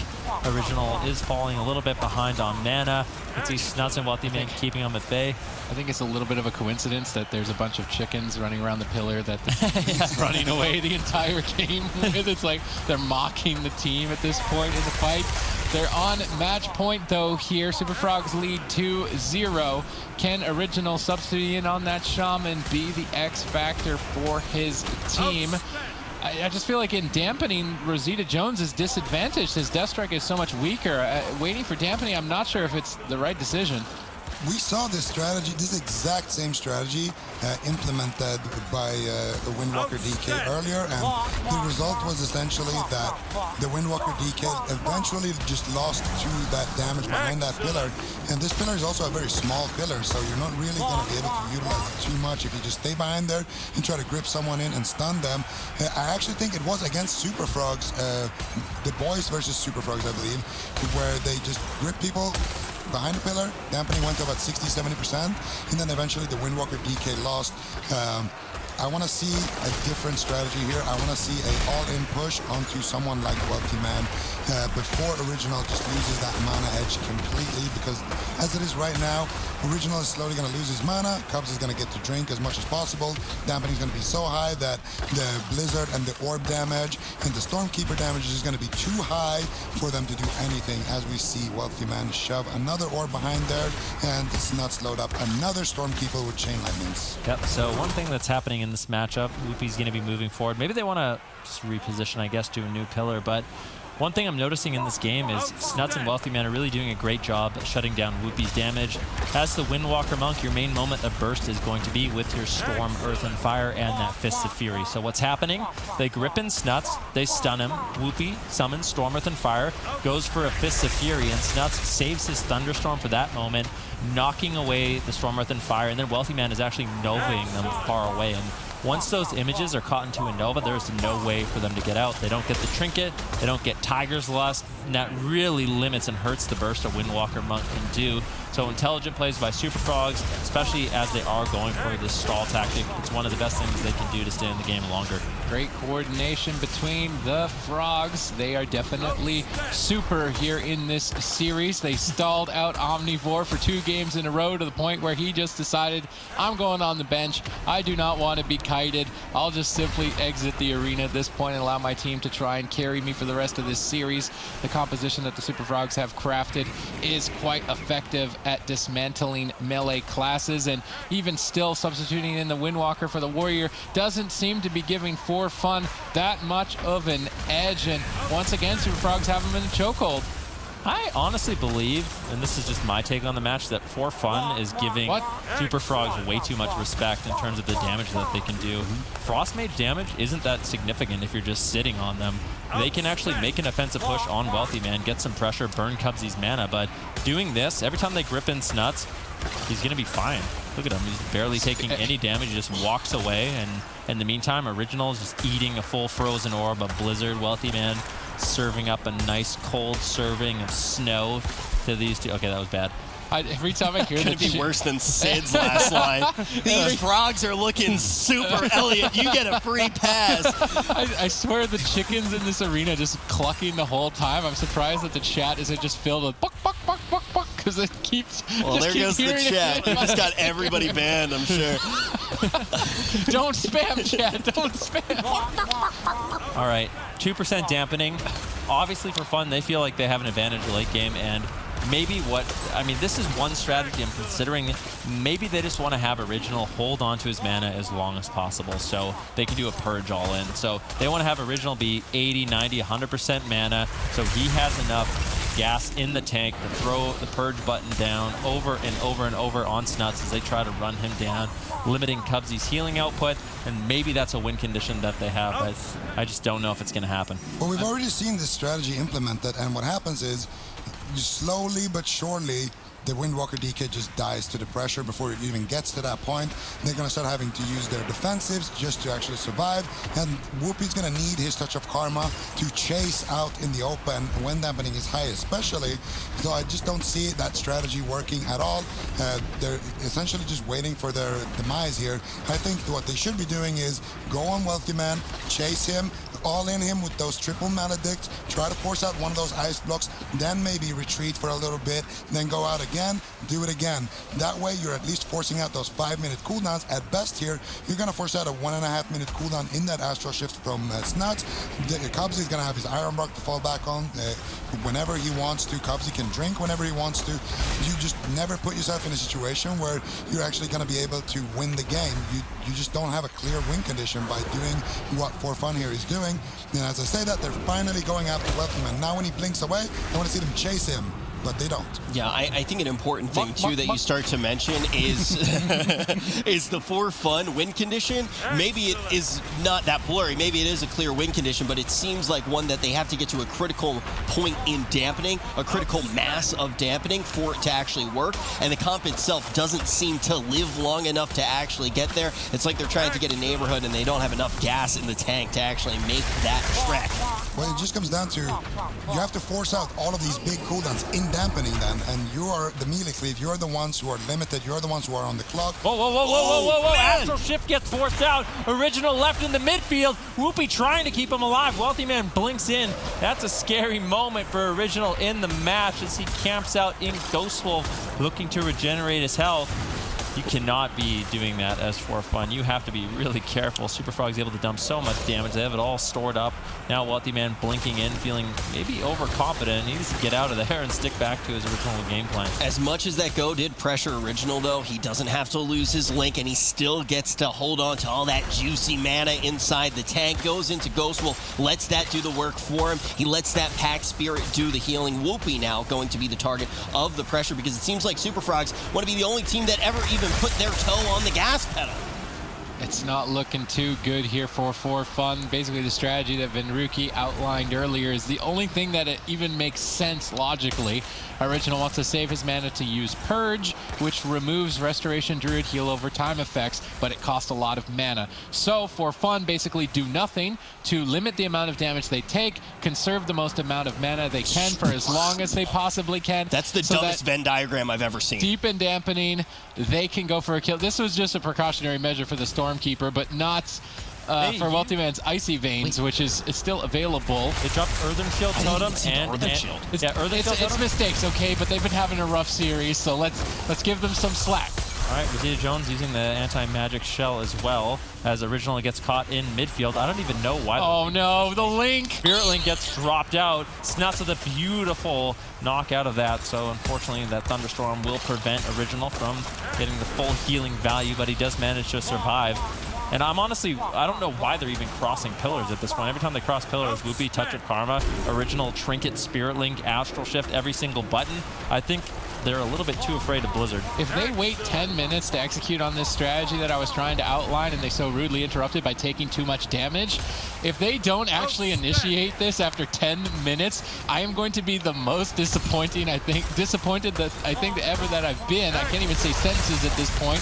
Snuts has got the pin down. Wealthy Man's around the other side. They wrap back and forth, but they're just taking damage on two fronts. And at dampening 30%, no cooldowns left. Lightning Lasso almost fully channeled into that Primal Earth Elemental Totem as well. For Fun are running out of time. They got to make something happen. At this point, too, keep in mind, Cubsy is actually just doing his nails, just filing in his nails right now, waiting for something to happen, just saying, what's the T? Oh, here it is. Moment. Here's the go. Here's the push on Snuts. Touch of Death gets used. Cubsy, how are you going to respond? Snuts just going to be trying to rely on those Frost Mage snares. Now Whoopi, no Touch of Karma, Diffuse Magic does get used, but it looks like Snuts is going to be okay. Wealthy Man has to back him up just a little bit. Interrupt now on Original. Whoopi, a very vulnerable target, but now that he teleports away, Transcendence is behind the pillar. The kill has been lost on Snuts, although Cubsy's mana, he used so much mana there to keep Snuts alive. He's down to 40%, looking for a drink. If he gets this drink off, Superfrogs, it's looking like a sealed game. Yep. But he didn't. The problem is when they stay at the pillar so much, they actually just have to use their defensives just to survive this Blizzard, Frozen Orb, Stormkeeper combo that we keep seeing. And when they don't have those defensives, they can't push out. Like now, Rosita Jones doesn't have his AMS, his anti-magic shell. It's going to be hard for him to connect on a target. Same thing, Whoopi actually has his Karma now, so now they need to push. They need to chase Snuts until they get something. Yeah, but Snut's doing a good job. Lightning Lasso denies. Rosita Jones getting lower. He uses the anti-magic zone, but now he's just pinned in midfield. Snuts uses the Stormkeeper to get additional damage. You can see Cubsy gets a massive drink there. Wealthy Man still has both ice blocks. Rosita Jones getting lower. No anti-magic zone. No anti-magic shell. Earthen Shield Totem gets dropped, but at this point in dampening, Rosita Jones and Whoopi don't want to be sitting in that as they get Vortex back on Whoopi's Ride the Wind. Wealthy Man needs to kite away from that as Whoopi and Rosita Jones are getting full value. Counterspell on Original. Rosita Jones trying to keep himself alive with the Death Strikes with the anti-magic spell. Big burst on Wealthy Man. You cannot be being that greedy at this point in the game. Wealthy Man comes out immediately, looking to close out the game, feeling very confident with the Iron Bar Cubs he has available. 2 seconds, 1 second, but a full polymorph denies the Spirit Link Totem. Super Frogs completely cripple for fun and kick him to the curb. Their performance, I would say, is outstanding. Okay. I mean, historically, Retribution Paladins have been the answer to melee cleaves, but I'm not sold on it just yet. This is really the first time we're going to get to feel it out in Battle for Azeroth. Let's see how Zach performs. He was playing Holy last week, Demon Hunter this week, Retribution Paladin. He seems to be the new kid on the block with tons of different answers, and this is why we love Colo so much, because he brings surprise to the tournaments. Now we'll have to see Zach with a nice Hammer of Justice on Sidu because of Valido gripping him in, but they weren't really able to take advantage of that. Sidu's just going to be completely fine. Good pressure now on Mez. One of the nice things about the Retribution Paladins, they bring in a lot of off heals to assist Colo, so his mana isn't going to be taxed quite as heavily, and Mez is getting bursted down a surprising amount. Gladiator Safeguard already procs, anti-magic shell already used, stun over onto Sidu. Mez not completely out of it just yet. Another thing to note is with Retribution Paladins is that their hardest hitting attacks hit really hard, no surprise, but Earthen Wall Totem doesn't do too good into really hard hitting attacks, so Retribution Paladin can cut through that Earthen Wall Totem's defense. That's something Sidu needs to prep for later in the match, but now Zach is under fire as Method Orange starts swinging back. That grip into triple stun is dealing, it's wreaking havoc really. Colo is struggling. I mean, look at his mana. He's already significantly behind. Method Orange are in a good position. I think this is one of those comps where you think it's going to work out better than it does, but the Retribution Paladin very susceptible to the damage of the Demon Hunter and the Death Knight, and Zach just caught in midfield. Colo having to use tons of mana.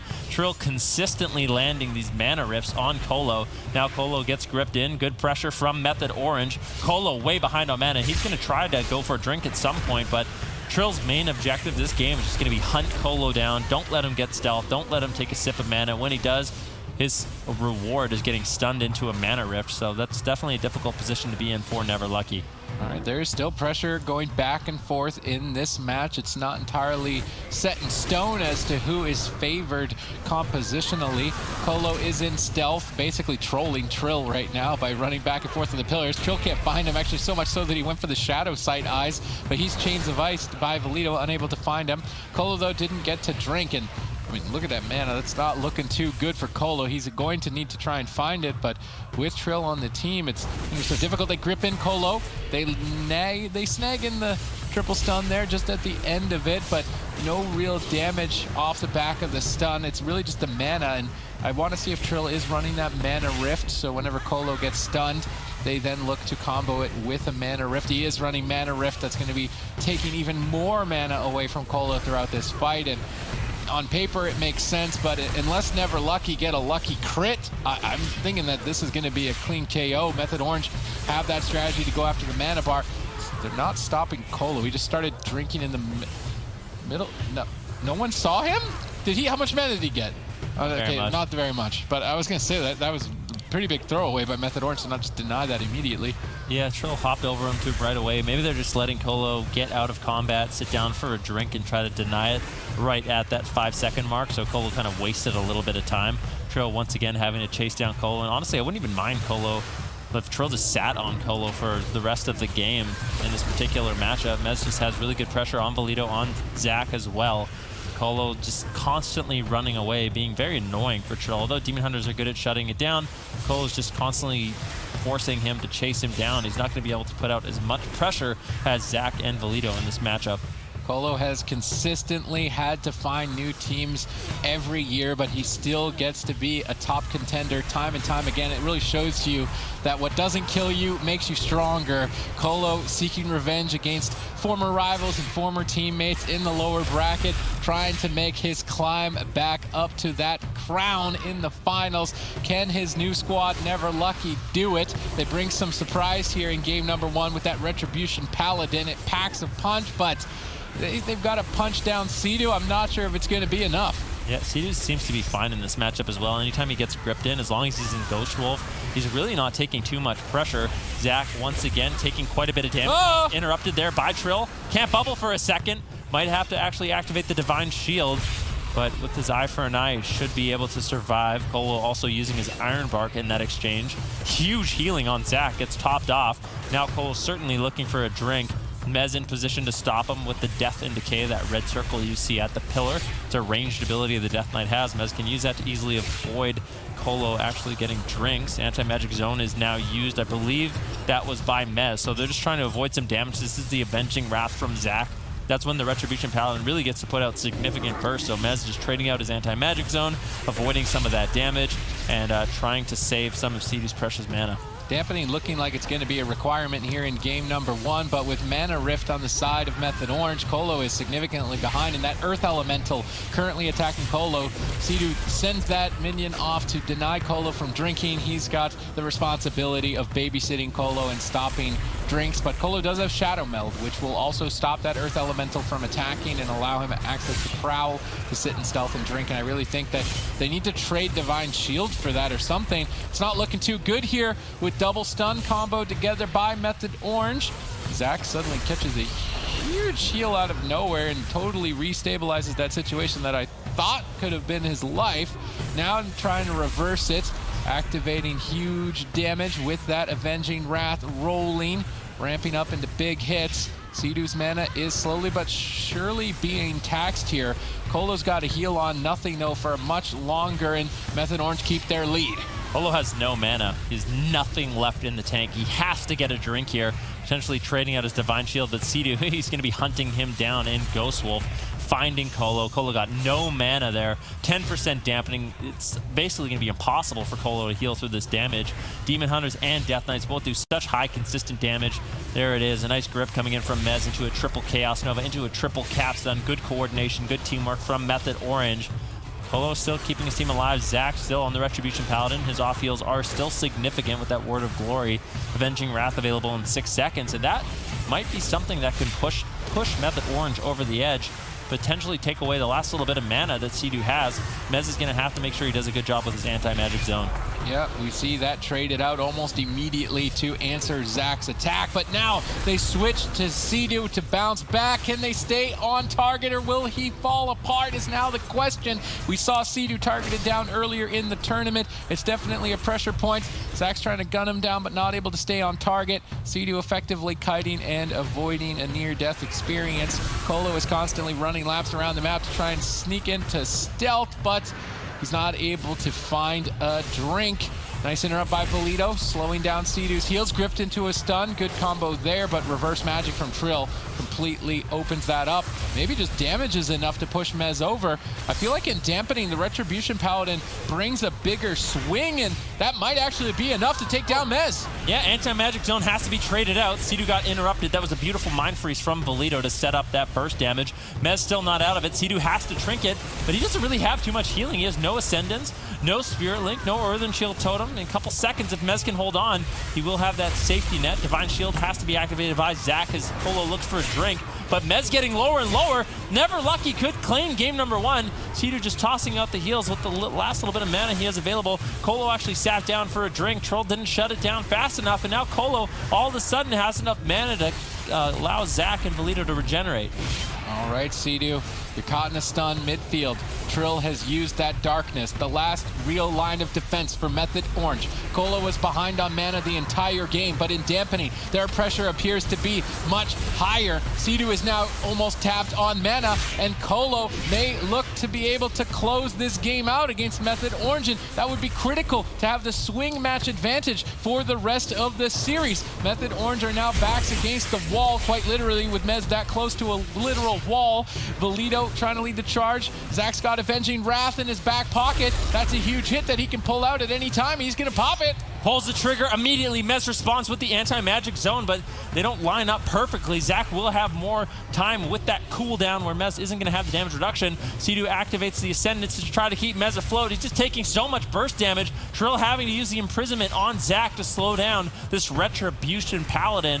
His wings are just so scary. Colo has the Iron Bark, immediately tossing it onto Zach to keep him alive. Zach really doesn't have too much left. He's getting lower and lower. Caught into the Hammer of Justice, reverse magic, and Method Orange gets the first point on the board.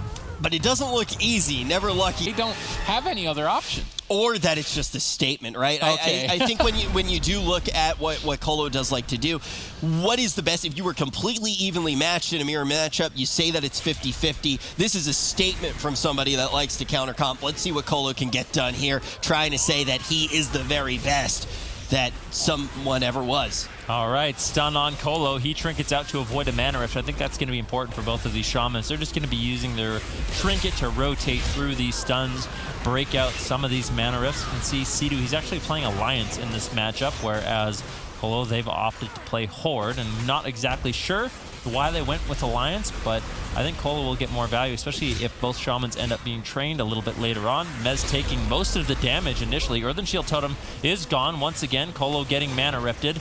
And it looks like so far, Method Orange is ahead on mana. Valido getting low. Good pressure here coming in from Trill. Mana Rift trying to be landed on Sea-Doo, but unfortunately did miss, so Sea-Doo's not going to be losing too much mana. I think it's important to note in this final series of the day that it is an elimination match. So if you're a Method Orange fan and you want Sea-Doo to go all the way, he needs your support throughout this whole series. He needs your energy to try and take down Colo. Right now, they've got a lead. Valido gets bursted by Method Orange with that Maledicts combined together, managing to pull the Gladiator's Medallion and still keeping momentum. Colo needs to start recovering, but Colo is too close to the fight. He has to juggle being potentially interrupted and healing his team. Sea-Doo is in a much superior position further away. I want to see Colo back off away from that little cluster of melee so that he doesn't need to deal with so much crowd control, similar to what Sea-Doo is doing. I think there's only been one effective mana rift on Sea-Doo so far in this game, whereas there's been 3 on Colo. So that really could be the difference in this matchup, especially if it does come down to mana. Once again, another mana rift on Colo. He's already on 40%. Sea-Doo's looking a lot healthier at 70%. Looking for a Hex on Colo. Colo gets out of line of sight. Zach putting out some good pressure on Mez. I really think the name of the game is just do consistent damage to the DPS, look for mana burns, and that will be the ultimate win condition for both of these rosters. Trill already got a lot of mana rifts in favor for his team, but Mez is under pressure. Finally, Never Lucky showing some signs of life here in game number 2. Method Orange want to just clean sweep and advance for a rematch in the grand finals, but obviously Never Lucky are not going to make that easy. Toledo getting stunned up. Colo caught in a root. Potential mana rift off that root from Trill. I'm curious to see if he goes for it here. Don't see that purple circle committed by Trill. He wants to make sure he can secure it with a stun. Colo looking for a Hex. Actually catches Sea-Doo off guard with that Hex. Well done by Colo. This could be an opening to pull more cooldowns from Mez, but not enough. Sea-Doo actually predicted the Hex landing, let Colo get it, had Earthen Wall Totem already down, and denied all the damage through the crowd control. Colo trying to sit down for a drink to regenerate the mana. Trill gets stunned by Zach into an imprison, getting a trinket to deny the drink, which means that Trill cannot use that trinket or Gladiator's Medallion to access darkness later on in a burst moment. That might actually be a win condition later on for Never Lucky. Even though Trill denies the drink, he now exposes himself defensively. Yeah, Zach did the exact same thing though. He got caught up in a stun. As Sea-Doo was going for a drink, had to trade out his trinket as well. So both Demon Hunters in a similar position. Once again, Sea-Doo trinkets out, trying to avoid the mana rifts. Colo doesn't have the same luxury. His trinket isn't up for another minute and 15 seconds as he gets Death Gripped in. Another mana rift likely to land into a full Hex. Now Valido could be in some trouble. Colo's going to have to play catch up. Might have to trade out the Spirit Link Totem. Doesn't manage to get the Earthen Shield off just yet, where Sea-Doo drops that out to keep Mez and Trill healthy as they look to close out this game. Valido in danger mode. Colo actually getting a mana lead, an advantage. A bit of a blunder here by Method Orange, but the damage is still there. Valido hanging on. Sea-Doo now in the back line looking for one. Colo trying to snipe him. They're going to get it. Zach gets gripped back into the fight. Both Death Knights in trouble, taking a lot more damage than I expected before Dampening. If we get to Dampening and both Shamans are out of mana, this is going to end quite quickly, and it's still difficult to determine who is actually ahead throughout the fight. I would have said Method Orange, and still in this position, Method Orange, but if Valido can stabilize, maybe they can reverse it. Darkness gets traded by Zach before Trill's Darkness, so there is a cooldown lead on that front. No Spirit Link Totem for Colo either. These are big emergency cooldowns that Sea-Doo does have access to and can use for a push later on to get a kill, and could be game breaking. Yeah, stun mana rift on Colo once again. Both Shamans basically tied. Mez is the one that's lower. Earth and Shield Totem gets dropped out by Sea-Doo. Right now, Mez should be able to survive with that. Valido could be in a little bit of trouble. Colo having to hang on a little bit longer before his Earthen Shield Totem's up. Trill drops the Darkness. Both teams forcing cooldowns. Hex now secured by Colo onto Sea-Doo. Nicely done as Colo gets gripped in. Trinkets out, trying to avoid the Mana Rift. This is surprisingly close. Never Lucky's doing a really good job putting this match in a toe-to-toe situation. This is quite a narrow race, and there it is. Dampening, 1% healing reduction, ramping up over time. Both Shamans tapped on mana. Sea-Doo still with a Spirit Link Totem in his back pocket to pull out at any moment to recover the team.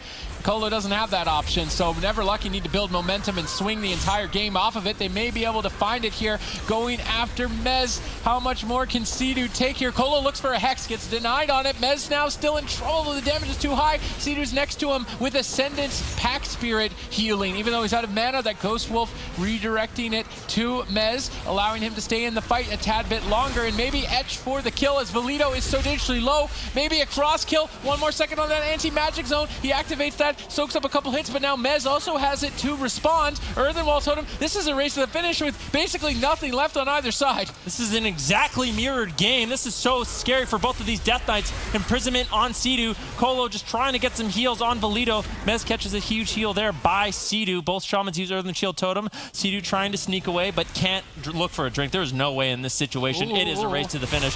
One of these Death Knights will die. Colo gets gripped in. Triple Chaos Nova into a Mana Rift. 0 mana on Colo into an imprisonment. Trill doing such a good job. Mez still low though. Valido manages to hold on. Gladiator Safeguard does proc. Wind Shear coming in from Colo. Looking for a Hex. He gets Mind Freeze. Good backup from Mez. Is Mez really going to fall? Asphyxiate on Sea-Doo. Mez trying to kite away. Trying to survive. Mez and Valido chasing him. Looking to close out this game. Will they really be able to beat Method Orange and Amir? I mean, Colo's Spirit Link Totem is coming off cooldown in 8 seconds. Now he may actually have the advantage in this fight deeper into Dampening. Their momentum is swinging in favor. Mez is lower on health. They've got more cooldowns. What are they going to do? Mez is on the ropes here. They don't have the pressure to push him over just yet. Earthen Wall Totem. Valido trying to bait Mez to leave the safety of that. And Mez is reluctantly saying, no way, I'm not doing that trade. Now Valido charging forward. Colo's Earthen Wall Totem is down, protecting Valido. This is an advantage for Never Lucky. They've got a massive lead with that Spirit Link Totem and soon to be Darkness. Trills is still 30 seconds away. Mez is in so much trouble. Yeah, barely surviving. Colo looking for a Hex. Manages to sneak it in on Sea-Doo. Valido still low. Colo with no trinket. Still has that Spirit Link Totem. Sea-Doo still doesn't have it for another minute. Method Orange, are they able to hold on? Mez's self-healing is just so strong. Both of these Death Knights really showcasing Death Strike here. Both healers have been for the last minute in this matchup, but self-healing from these classes really high, able to stay durable in these situations. All right, there's crowd control on Sea-Doo. Mez is still low on health. Darkness trades for Zach, but now Trills is available just in time maybe to save Mez. Are they going to coordinate it and trade? They're trying to hold on to it maybe for a push to use it both defensively and aggressively, but this is risky. I'm not sure if they're going to get away with it. Interrupt secured on Colo, denying his heals. He's got Earthen Wall Totem to stabilize the team if he needs it. Both Shamans healing on absolutely no mana. Spirit Link Totem has been forced. Now the cooldowns are in favor of Method Oranges, as Sea-Doo's Spirit Link Totem is readily going to be available in 18 seconds. Darkness can tide that time over to make it. and it may just be required right now. Zach gets a double stun snuck in there, but now they're in a stun. They go after Colo, maybe? He's starting to rot down. The pressure is high. Seadu's got Ascendance. He's using that Pack Spirit and Ghost Wolf, so he gets close to the team. The Ascendance converts to healing, but it's not enough at 21% dampening. He has to use Spirit Link Totem. Now both teams again on the ropes. No cooldowns left, but Method Orange have pressure in multiple places, and it may just be enough to close this fight out as Zach holds on by a thread, but ultimately falls. Method Orange mix it up to find a kill and put themselves a match point. Well, either way, this is going to potentially be decided by a mirror here, no matter who you're cheering for. You got to give it up for Never Lucky. Just straight up going for an all-out aggressive play and a statement. This one can decide it for Method Orange, or Never Lucky can extend it one more game. We are on match point, everybody tuning in. This could be the final game of the day. You don't want to go anywhere, but maybe it's going to be over soon. Zach takes huge damage early on from Method Orange. Devastation gets denied, but an overlap of defenses and opening for Method Orange. Now Mez feeling the brunt of this exchange, as targeting strategies are different between these two teams despite the same compositions. Going after Zach before Dampening is an interesting choice, but now Mez is falling behind. Yeah, I think Colo running the adaptation is actually really smart in this matchup. He's going to be able to avoid a lot of these imprisonment mana burns that Trill has been able to find, as Seadu's just trading out his trinket anyways anytime there's a mana burn to be found. So he's going to get twice the value there. Good choice by Colo. Zach taking some damage. Both teams stabilizing in this moment.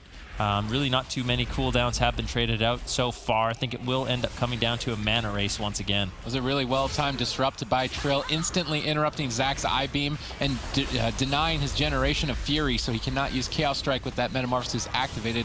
Trill on point. He obviously knows that Demon Hunter class inside and out. He's running in the MDI, he's running in the Mythic Raid race, he's running in Arena with it. If someone is going to know everything about Demon Hunter, it's definitely Trill, and he is running Zach around here early on in the match. Significant mana advantage already established here for Method Orange. Yep, good damage for both teams. Seadu a little bit ahead on mana, and I really think that comes down to the way Trill's playing it. Trill just consistently landing these mana burns, these mana rifts, over and over and over. You can see that little purple circle on the ground. The Demon Hunter places that under the Shaman, and after a certain amount of time, it expires, taking mana, taking health, and it is just a ticking time bomb for these teams. Okay, that was a big heal. Yeah, that was a big heal, but that was a scary moment for Mez, getting way too low. Close call, but Seadu always likes to give his fans heart attacks in these matchups with such close calls. Valido now getting a little bit low as well. Once again, another mana rift going to be secured onto Seadu. His mana actually is relatively even at this point. All right, the teams are evening out here. It's still match point. Colo has to battle back 3 games in a row to take out Method Orange in the lower bracket in a mere matchup against Method Orange, who have been practicing this for quite some time. Can Zach do it? The Holy Paladin Legend going head-to-head with Rubcup, now trying to go face-to-face with Trill on Demon Hunter. What can Zach actually do? Can he accomplish such a feat? We will find out here shortly. Colo sneaks away, gets denied. Seadu now trying to sneak off and find an opportunity to drink, regenerate his mana, and extend it for a late-game advantage, but Colo denies it. Mana evening out. No cooldown advantage of any significance is building itself up just yet, but as we move into Dampening, we saw both Colo and Seadu healing basically on fumes. Seadu gets hexed on his trinket. Nice moves by Colo. He's getting spicy here. Yeah, that was a beautiful play there by Colo. Mez still getting low. Seadu might have to drop the Spirit Link Totem as he moves in. Does trade it out to keep his team alive. I don't know if he necessarily needed to do it. He had the Earthen Shield Totem. I think that might have been more of a preemptive play, but now as we move forward to Dampening, that option not available for Method Orange. Earthen Shield Totem now gets dropped. Valido and Zach trying to get some pressure rolling, but Seadu denies. Colo far behind in terms of mana. Not too far behind in terms of mana as he was playing at the box. He gets gripped in. Good pressure here by Mez and Trill, making sure to keep taxing Colo's mana, as that does seem to be the ultimate win condition for both teams. Pressure is so much higher right now for Never Lucky. Mez is constantly at sub 10% health. Is he going to go down before Dampening? Trill has to drop Darkness. That saves Mez, but if he gets unlucky, he may die through it. They're still holding him at such low health. Seadu's been locked out of the match for so long. A Hex potentially gets secured. No, denied by the Grounding Totem. Good Grounding Totem usage by Seadu. Breaking up the chain. Connecting a big heal now onto Mez. Valido now on the back foot. Zach trades out Darkness, but it's not a guarantee. Mez grips him out for a second. Valido hoping that he doesn't get unlucky here inside that darkness, and now Spirit Link Totem is forced out. Both teams running on basically nothing for the rest of the fight. Yeah, I feel like Colo actually threw in some offensive purges there that taxed the last little bit of his mana. They were really trying to kill Mez in that crowd control chain, but he stayed alive, and now that might end up biting Colo later on in the game as he uses Ascendance as well as the Pack Spirit. Bolito getting lower, and that last crowd control chain will secure the game for Method Orange as they knock Never Lucky out of the tournament. Now look at where the chips fell after today. You can see Getchur Boy Dog and the boys with the 2 best seats in the house for North America in the upper final, and in the lower semis. This is going to be a scary matchup. Elimination, Method Orange versus Super Frogs to see who gets to play against the team.